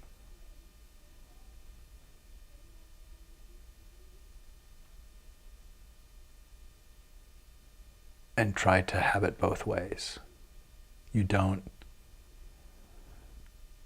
try to Elon Musk it or Tim Pool it or Steven Crowder it and not have us just say, look, you fucking Nazis can back the fuck off the line.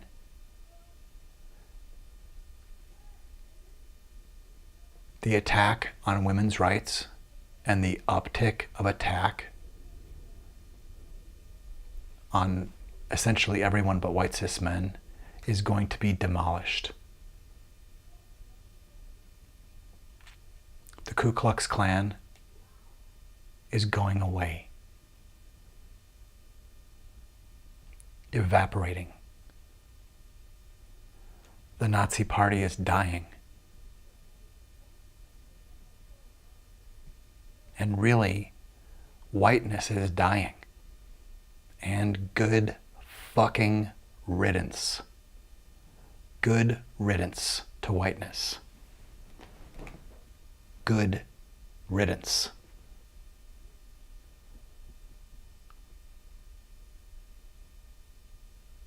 I know my heritage. I know a lot of things about my background that don't have to be called white.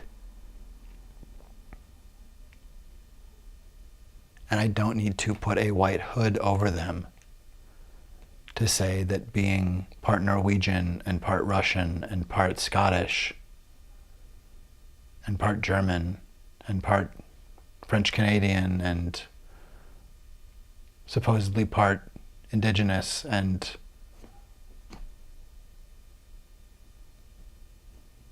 what else was there? I think I got those are the ones that I really know of in terms of areas from which my ancestry comes. Most recently, as far as we know, we all go back to Mother Africa. But my lighter skin seems to come from mostly Europe in recent meanderings. And I'm not going to erase. I have a history of wearing white, as on forms I'm white. I've been a part of this structure of, a white supremacist cloaked patriarchal matrix that we say isn't really there, but controls everything. And we have to be, like the adults have the room, but MAGA is trying to stop that. MAGA is trying to drag us back to 1864 and go in reverse. And no, big as the feelings that may come up, were processing our American apartheid. And slavery was as bad as the history says, which is fucking horrific. And anyone, any white boys and girls in Florida or elsewhere saying that it wasn't so bad or that it benefited the enslaved people, you are terrorists. Like Ron DeSantis and Marjorie Taylor Greene and Sarah Huckabee Sanders and Greg Abbott and Alex Jones and Tucker Carlson, you are terrorists. What do I mean? I don't use the word lightly. Genocide and enslavement are mass murder and grinding human bones and beings and souls and lives to dust. They are human rights atrocities. They are crimes for which there's no statute of limitations. It is abominable to try to re-entrench profit streams from enslavement. It is abominable to cover up the horrors of genocide and enslavement and residential schools and murdered towns buried under man-made lakes. It is abominable to say that someone who was enslaved benefited from being enslaved. It is abominable to be a public official who is questioned about saying such a thing and to call it a joke and no big deal. It is abominable.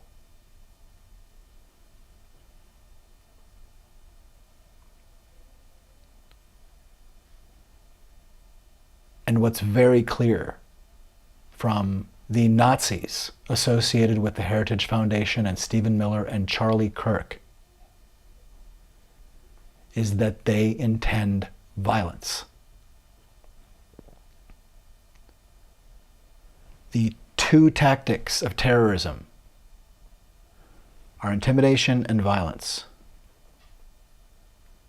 Being dictator for a day means you smash enough heads, especially if before you do so you flick them on the back of the head, that on day two, when you walk into the room and walk up to someone and do this, the whole room goes, and you never have to do it again. But people live in terror forever. And in fact, it doesn't just end so cleanly.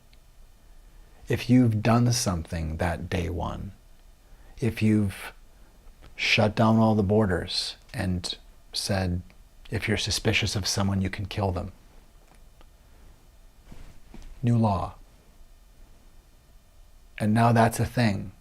And there's some huge dam of hate unleashed. Well, maybe people would think twice and stop that. Does that then excuse you to say, well, I was really going to be dictator for a day, but now you've broken something. I mean, I'm going to have to fix that. I have to break a couple 100,000 eggs. Too bad. It's all you. No one's dictator for a day unless they're captured or killed or born again and quit that day. No one's dictator for a day. No one's murderer for a day. No one's rapist for a day. That's not a thing. It's a joke. And someone who says that as a joke / threat / comeback / put down / come up / come up and / come up and hit me / you wouldn't dare / fuck your feelings / I didn't mean to say that / you wouldn't do that / yes I would. How many musical chairs routines to any kind of accountability do we have to see from him to understand. Tant Rumpelstiltskin is Darvoland. The orange who hocus pocus, who hocus potus. This is how the orange hocus potus. We're in it right now. It happened before. And the first time, he said, I'll keep you in suspense. We asked him, you're scaring the living shit out of us. You're saying everything's a hoax, and you're running for office, you're saying it's a hoax. This doesn't work. Like, our elections, our democratic elections, they're secure. Are you like threatening to say you don't believe it? And how do we trust you? And there's a peaceful transition of power. That is an important tentpole. Are you not going to honor that? Like, you were asked, he was asked, we asked him, and he said, I'll tell you at the time, I'll keep you in suspense.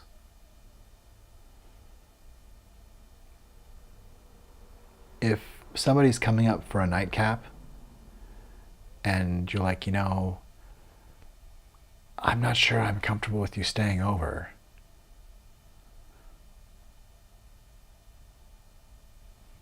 But, let's have a cup of tea, or maybe let's cuddle, but you'll go when I say I'm tired, right? If the door clicks and you hear, I'll keep you in suspense, grab a bat. Or lock yourself in the bathroom and call the police. I'll keep you in suspense is a threat.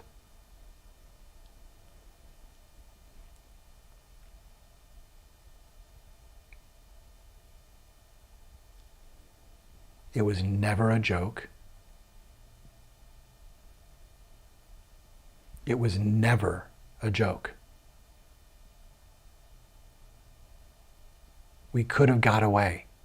We could have got away if Chris Matthews or Hillary Clinton had just said, what the fuck?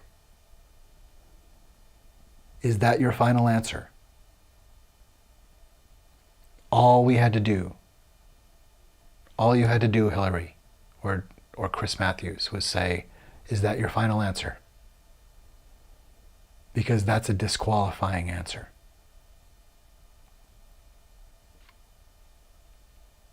No one who asks for this office asks us to be held in suspense about what we deserved advised consent of. And if you are trying to fuck with that relationship, you are not going to be our president. You are not going to be our latex salesman. You are not going to be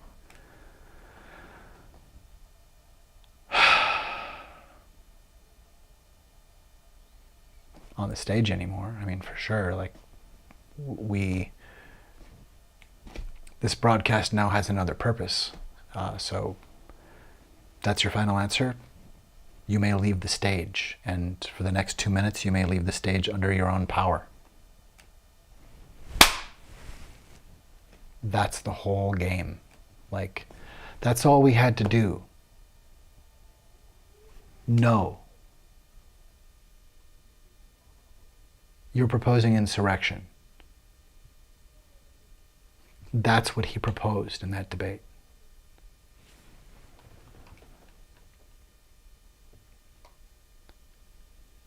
And what was said in the moment in Hillary's head, what was said in Chris's head, was he didn't mean that. Or I can't say,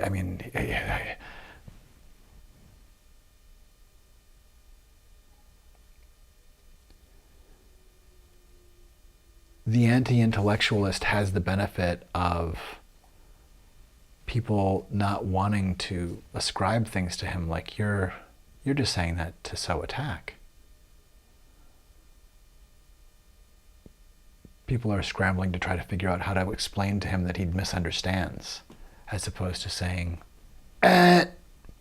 trap door. Reject, bring in the straitjacket. You don't threaten to keep voters in suspense. You don't threaten to keep a country in suspense. But you did definitely do that. And you definitely did that if then you do keep us in suspense, which Donald Trump did.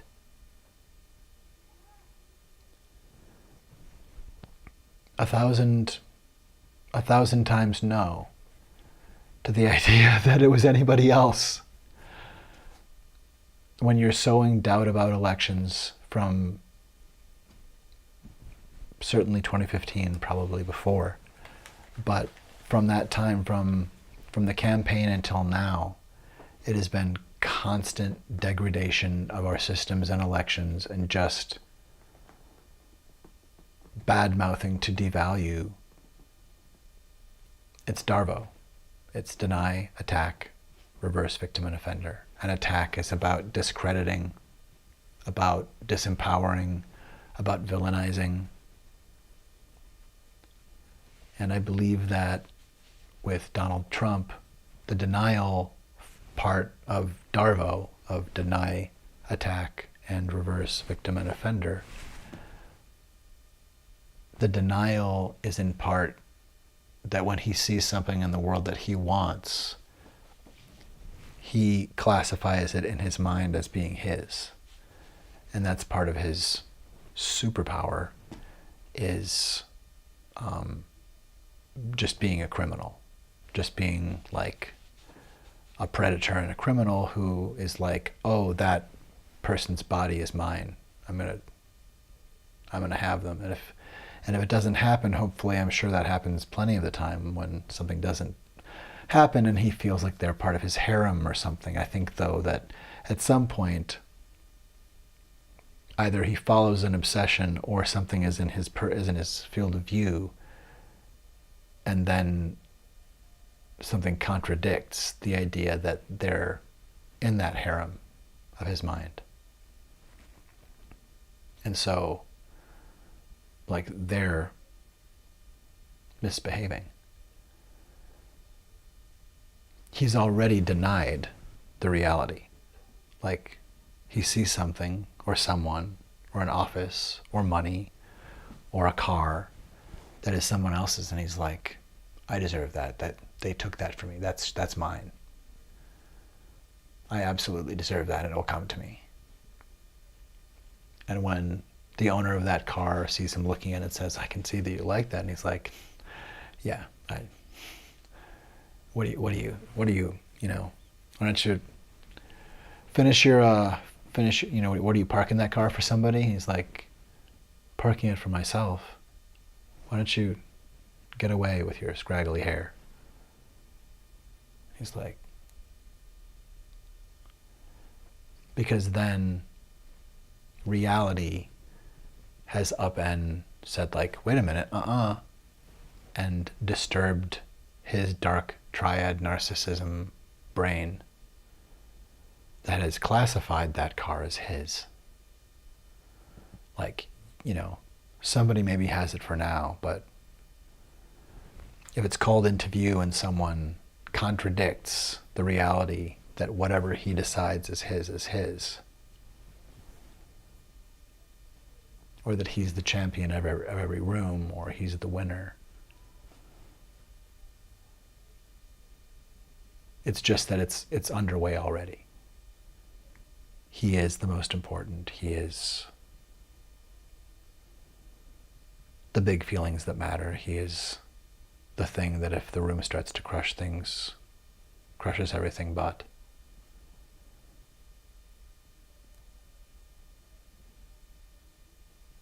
And he understands what he's doing, if only intuitively. He wants to hurt as many people as he can. That's how he makes decisions about what is valuable. I think that's pretty clear. that the art of the deal is finding ways to terrify and coerce and put himself in positions such that he is the rock and he's blocking the way out of the hard place. That everything is to sow coercive power and fear. And I think it's proven when we consider like a couple of the pieces. If we look at one piece and find out something about it, and it can have some kind of object permanence about it, and hang on to it, and do that with one other somewhere, and like figure that out. Sometimes comparing them helps. And the two that I would compare,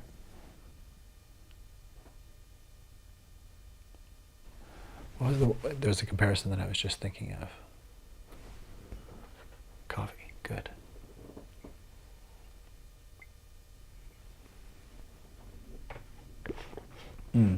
Yes. The idea of Donald Trump saying,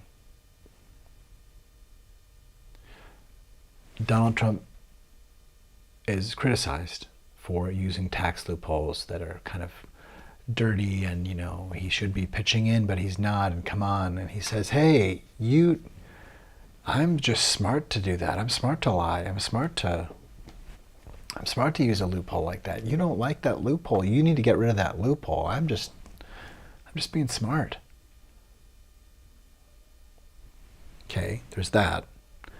And then there's also him saying that he believes he should have absolute authority and absolute immunity. So have no rules at all, including no rules to stop him if he goes too far. That's no rules. He gets to be bad, annoying, but just as deadly Lex Luthor. He gets to be a supervillain. He gets to mass murder and choose which color of people get to live. It's apocalypse. However soft the dictatorship, it is neo-Nazi, patriarchal terrorist dictatorship, and women will be subjugated.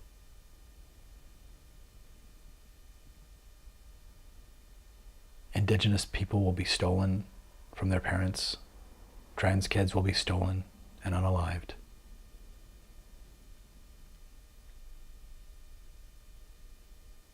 We may not be the greatest generation, but we can be the second greatest. We have to stop Project 2025. We don't have to be the greatest generation to put great again back in the 1880s for good, forever. Or bad belongs to stay where it should. We have to stop Project 2025 and stop Agenda 47 for the survival of American democracy.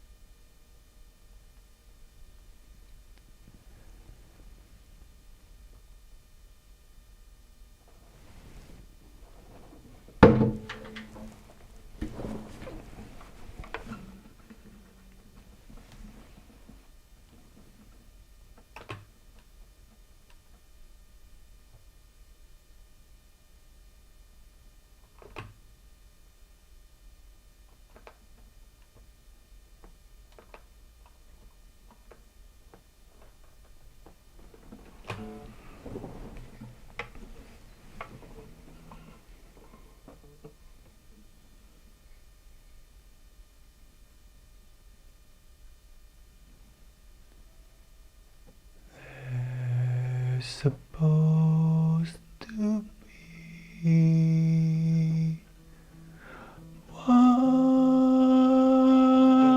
piece.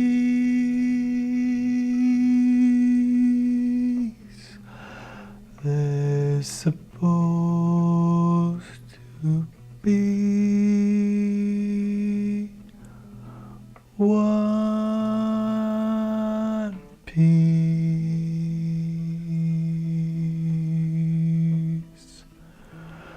There's supposed to be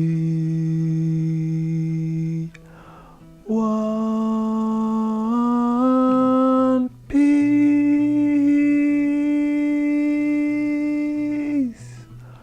There's supposed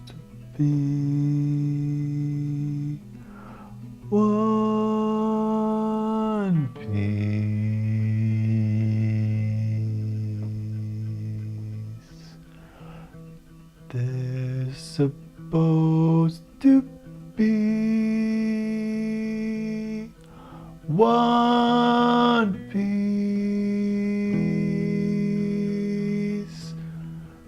There's supposed to be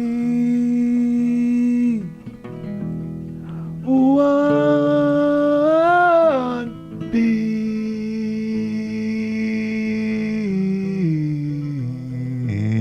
There's supposed to be one piece.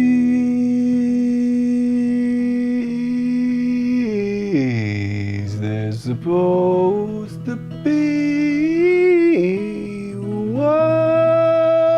one piece.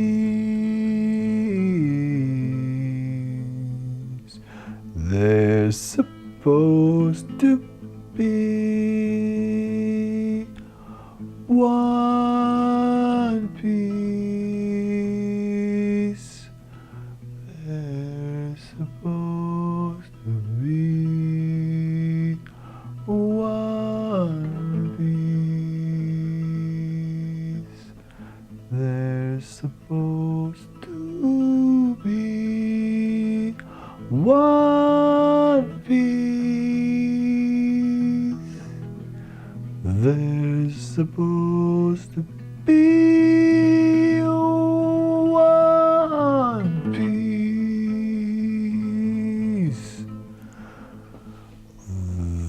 There's supposed to be one piece. There's supposed to be one piece. There's supposed to be one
Day turns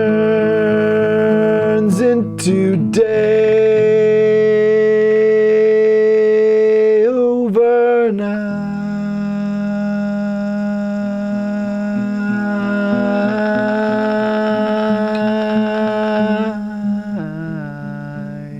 Day turns into day overnight.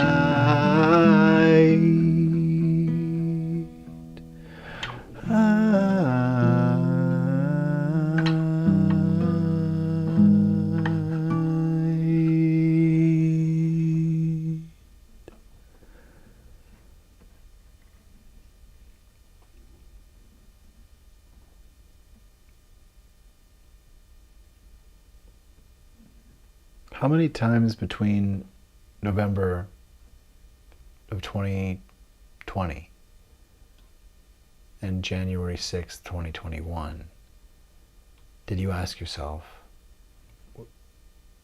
is he going to send that proof? Because I think if the Pied Piper was piping, what was the song? What was the song leading us to? What was the lure? What was the allure that brought from the notes that the pipe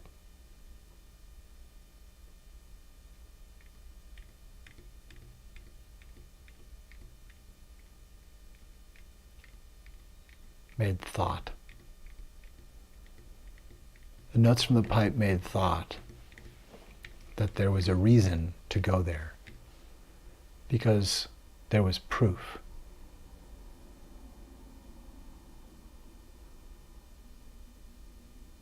For people who just trust whatever he says, he has their confidence. For people who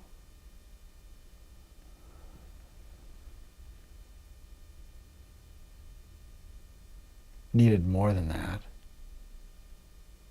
he told them and imposed upon their continued trust and imposed upon all of our psyches. You know, it's like, are you coming on the ski trip? Oh wait, oh God, I don't know. I don't think I'm set up for that. It's expensive, right? Oh yeah, it's like $5,000. You don't want to come? Like, but no, there's a $4,900 credit. You're part of the school. You're part of the team or the firm. Everybody gets this, and I'll get you the voucher. That you'll have a voucher, and so basically you pay $100 for a whole week, and it's amazing. We do it every year. You're like, oh, that sounds incredible. $100 pays for everything. Wow, I'll come.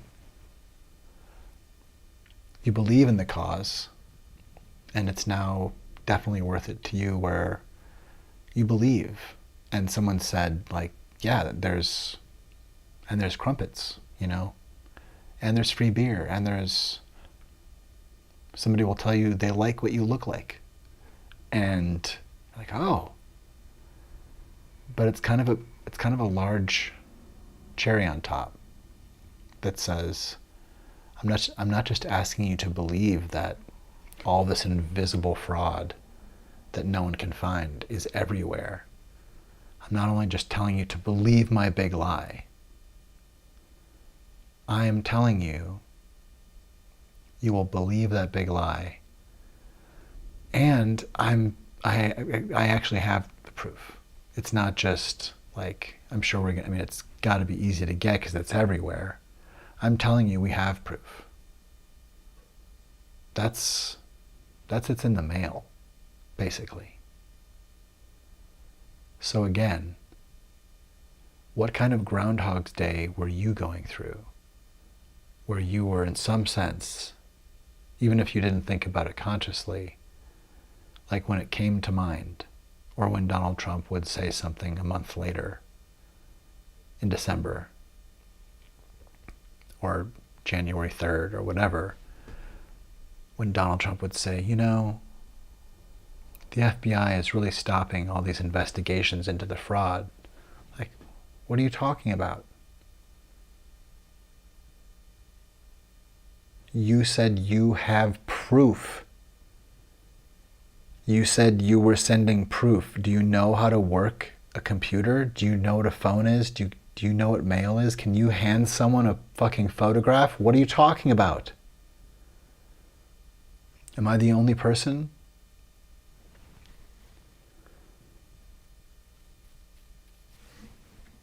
Why would people not say that? say something like, what the actual fuck? You're shitting on all of us right now, dude. It's been 3 days. You said you were sending proof, and like I don't hear an update. I don't hear we're vetting this with lawyers and we're going to have something for you. We just want to be really careful about this. Like, no, it's a week later, it's 2 weeks later, it's a month later. Where exactly did the need to have a big wild party on January 6th come from? From you not producing proof and continuing to promise it. Continuing to not retract the promise, and if it comes up, lean on the idea that, well, yeah, the story is both total inaction because there's nothing to do, it's total bullshit, except obviously the fraud that there's all kinds of evidence that he committed. But otherwise, I mean, it's clearly inaction because there wasn't any fraud to record, really. The 61 cases that went at different places all over the country like never produced anything in terms of viable proof of anything that would change outcomes. That's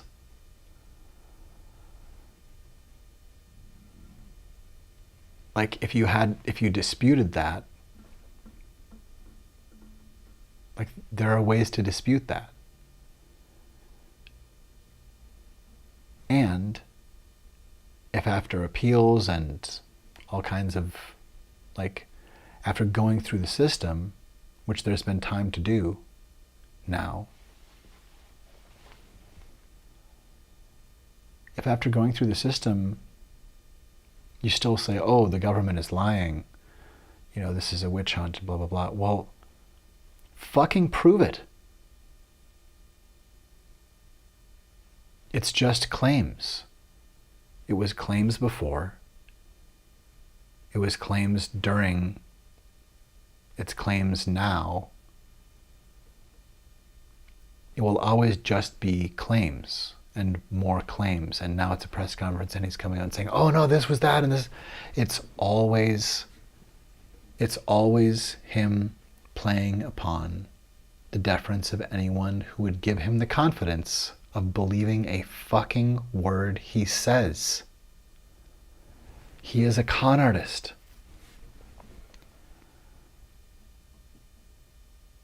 It's not a hobby. It's all he is. It's not a hobby. It's all he is. It's all he's running from. He doesn't want to be president. He wants to be dictator. And people will die. And he'll say, you said I have absolute authority. And I have absolute authority. So I say you were right. It will never end. He will hand it off to Jared Kushner, who has $2 billion accruing interest. We could be fucked if we allow him anywhere near the election. But really, we mostly could be fucked if we don't apprehend that the situation itself is faulty in terms of any chance that he's a good faith actor. There's no possibility with the facts of what he has actually done.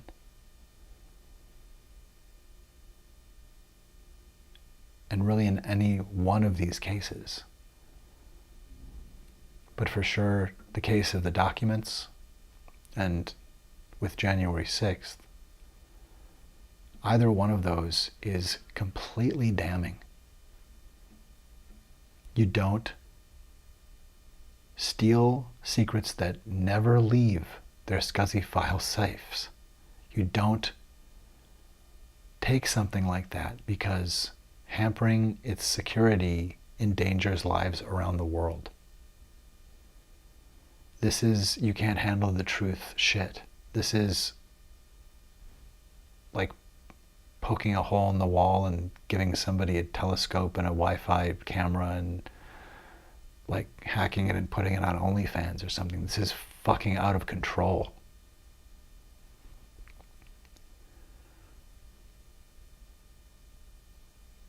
This isn't being a maverick and telling it like it is.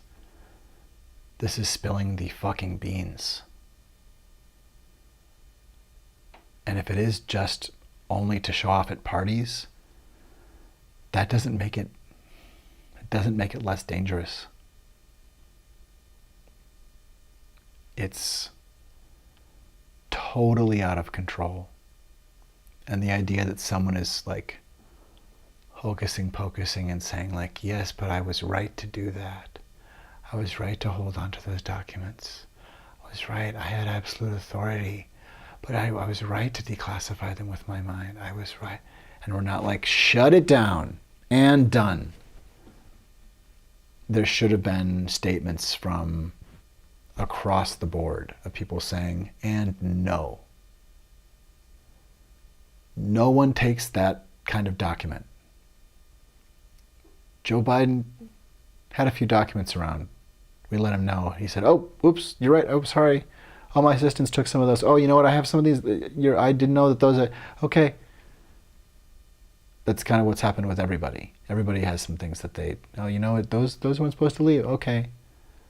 But not life endangering around the world SCSI documents you had to fucking steal.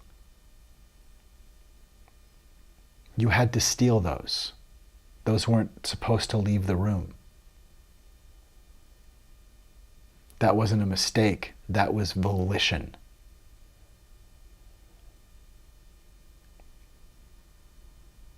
And he probably just couldn't stand the chance to defile the United States.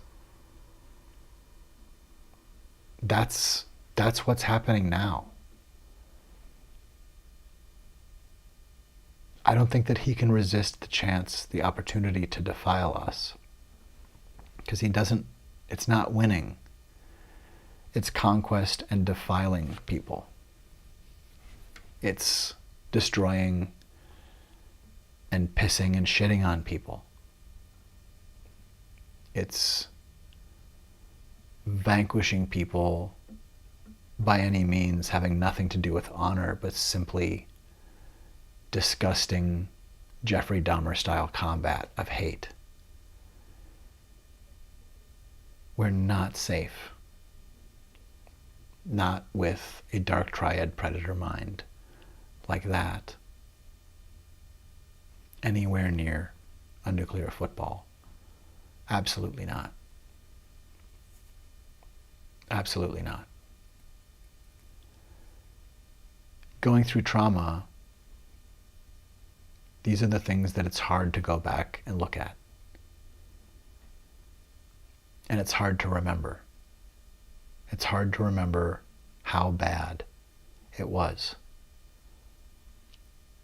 And that's partly because it's hard to remember how good it was before he started launching attacks on us like he launched on the Central Park 5. But there was a day before the Golden Shower escalator. There was a day before he said Mexico is sending us their worst. They're sending us rapists. They're rapists. Da da da. And we're like, what? We're like, wait, you're supposed to be running for president, and you're what? Wait, stop this thing. Like, that's meant to terrify. That's meant to freak people the fuck out, so anybody who would be disabled by that is disabled by that and not really able to coherently say, no, we're going to shut that down. But it's just a train already out of control and rumbling and like, oh God, maybe it'll just crash and not bust through my house. But to be a force of that kind of momentum and destruction and malice, it's going somewhere, and it's aiming where it's going, and it has help to aim and to fuel its trajectory, and it has a plan, and we have to stop it. We have to wake up. The new Colossus can spoke. It's really what Jesus asked of us. It's what other prophets have asked of us and offered and admonished, that we love our neighbor as we love ourselves, that we show up with the golden rule, that we have awareness enough about our community and our family and our roommates.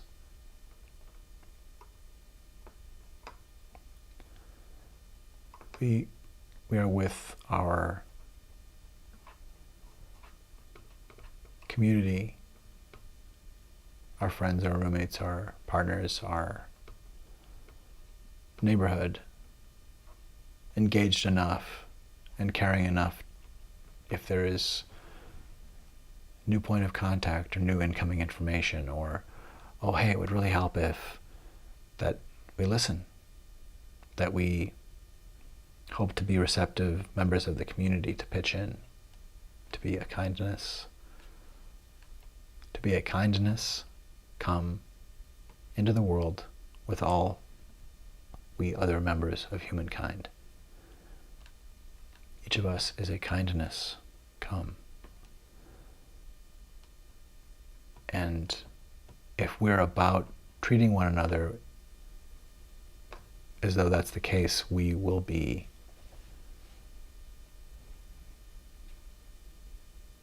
looking for something different functionally daily than we are being groomed to look for now. And we'll find that instead of what we're being groomed to find now. What we're being groomed to find now is a horse race normalizing someone who should not be in charge of a whistle, let alone a country.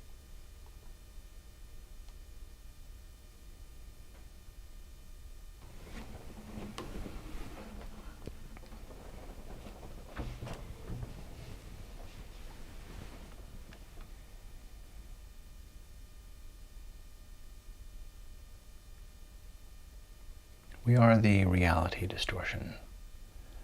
Fielding.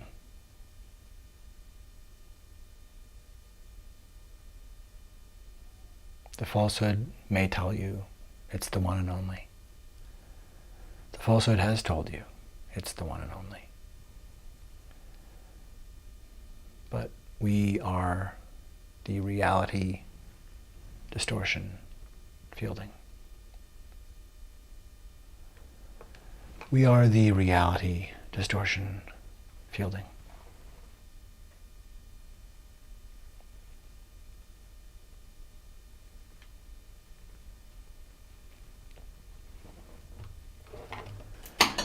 We are the reality distortion fielding.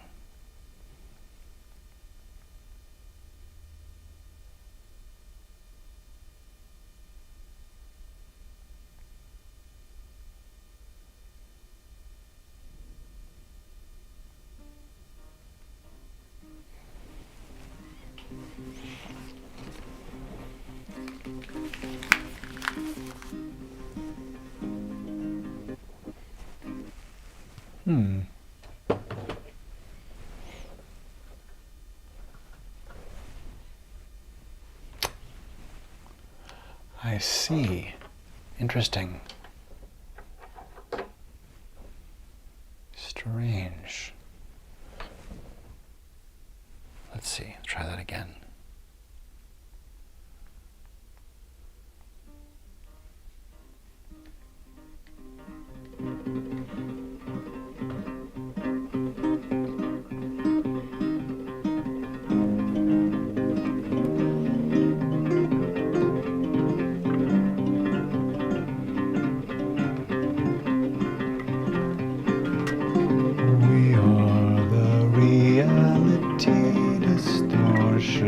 We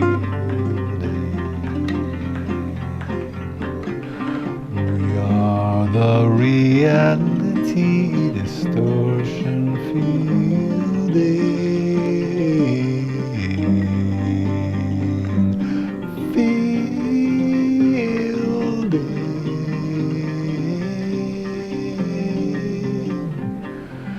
We are the reality distortion fielding.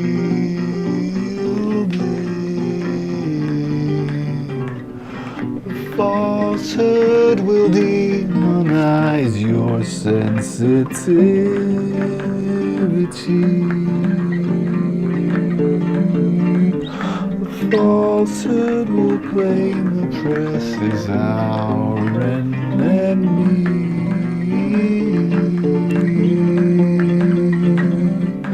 To cry fake news, yet preempt remedy.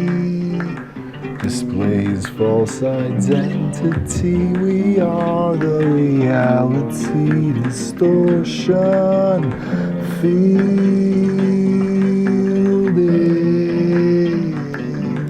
We are the reality distortion fielding.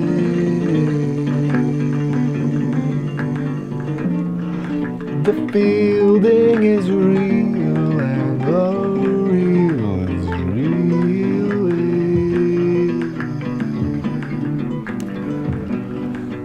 We are the reality distortion fielding.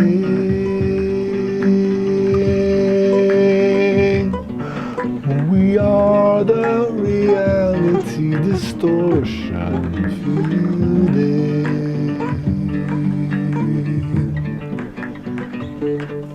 The falsehood will tell you intuition's faulty.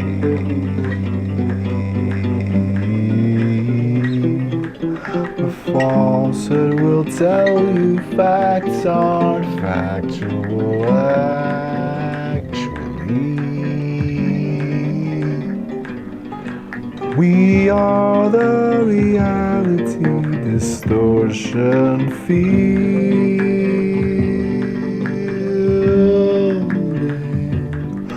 We are the reality distortion fielding.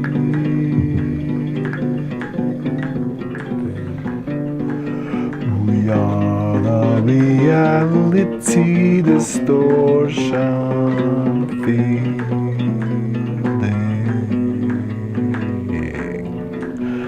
Falsehood will groom you not to question, just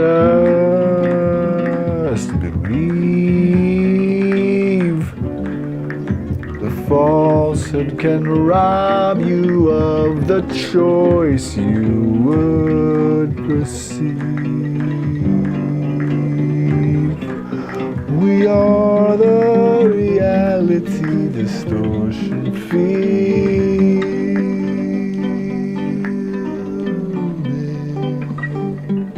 We are the reality distortion fielding.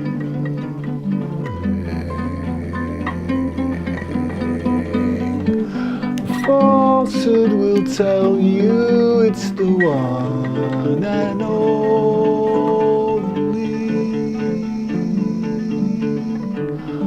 But falsehood may tell you it's the one and only.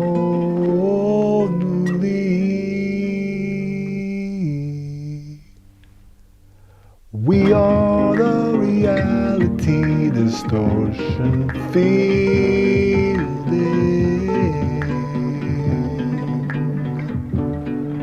We are the reality distortion fielding.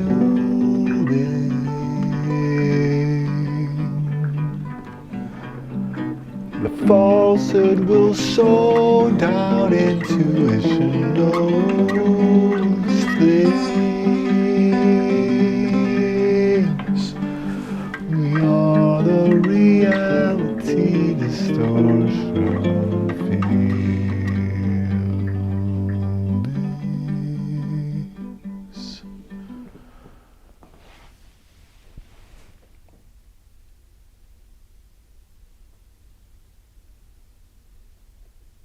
Apparently that song came from the reports of numerous people who have experienced a kind of blackout where they share a similar experience. It's corporeal, seemingly. It's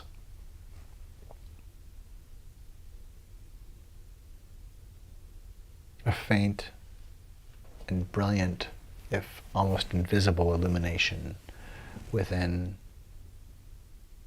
a permutation of something that seems to cloak. But that even within that cloakum, there is occasionally something that makes it through. And the mind interprets it as glowing or somehow standing out, sometimes in silhouette. That we're able to make out shapes, forms, senses. And sometimes the things that appear seem icon, if only because it's all we can see. Such as how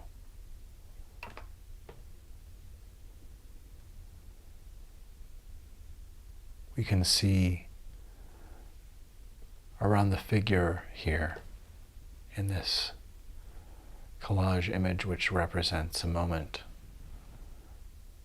a sighting of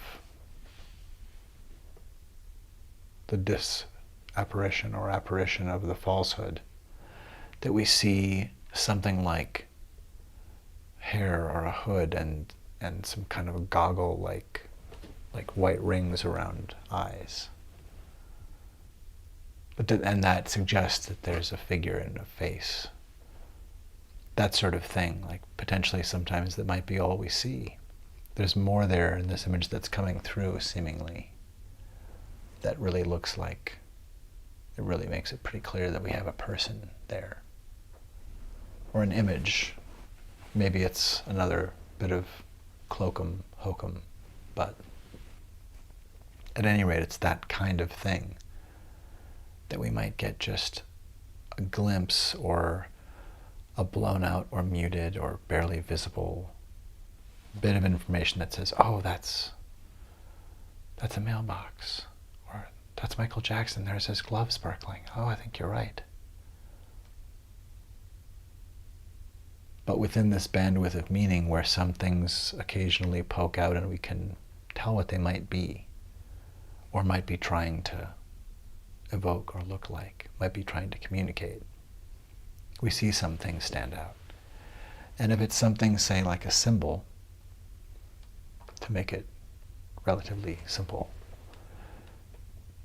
a symbol is going to mean different things to different people. And so, like for instance, a swastika might be something that has a lot of meaning for everybody, for most people, of course. But while Elon Musk and Tucker Carlson and Marjorie Taylor Greene and Donald Trump would clearly have some kind of fetishization and love for a swastika, based on allegiance to Nazism and white supremacist patriarchal terror and hatred. For Marjorie Taylor Greene, a swastika would glow in a way that she likes. That while it's glowing for everyone, it's glowing for her because its meaning for her is diabolical and murderous and evil. While for most of the rest of us, a swastika glows with meaning because it is terrible. and a symbol of abomination and a symbol of ultimate violence and wrong. And what's difficult is that within this bandwidth of meaning, it can be difficult to see the difference between our different meanings of something, that we just collectively see something glowing. We just see something that lets us know, oh, that's Marjorie. It's Marjorie Green. It's Marjorie Taylor Greene standing there. I see, it looks like a little bit of blood dripping down her mouth. That must be Marjorie Taylor Greene.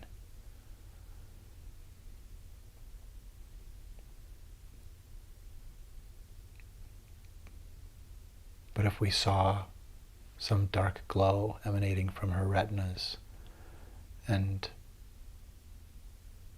saw something that let us know it was her, whatever glow or anti-apparition or hole of darkness or whatever we saw, that we were like, that's Marjorie Taylor Greene. We would all see some version of that.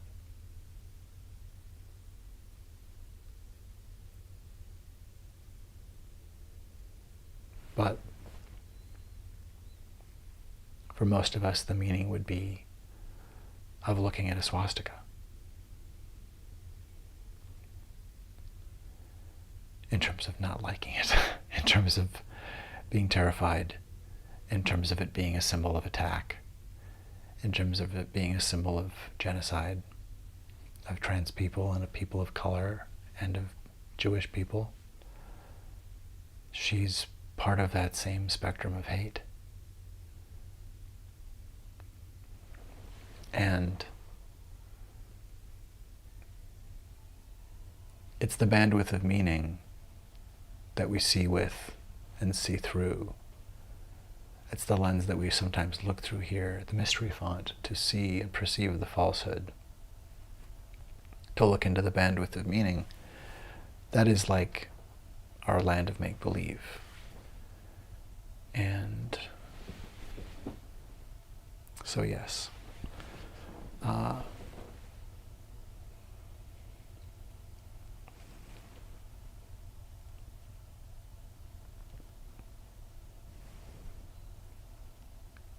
so yes.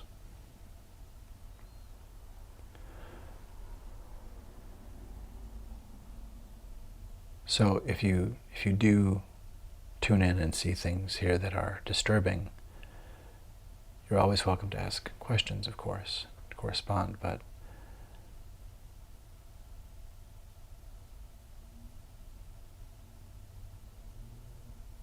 such is the falsehood. If you ever see a picture of Jared Kushner, be aware that I'm not trying to be an extension of coercive force on Jared Kushner's part, but to illuminate the falsehood and help discern just who has dawned.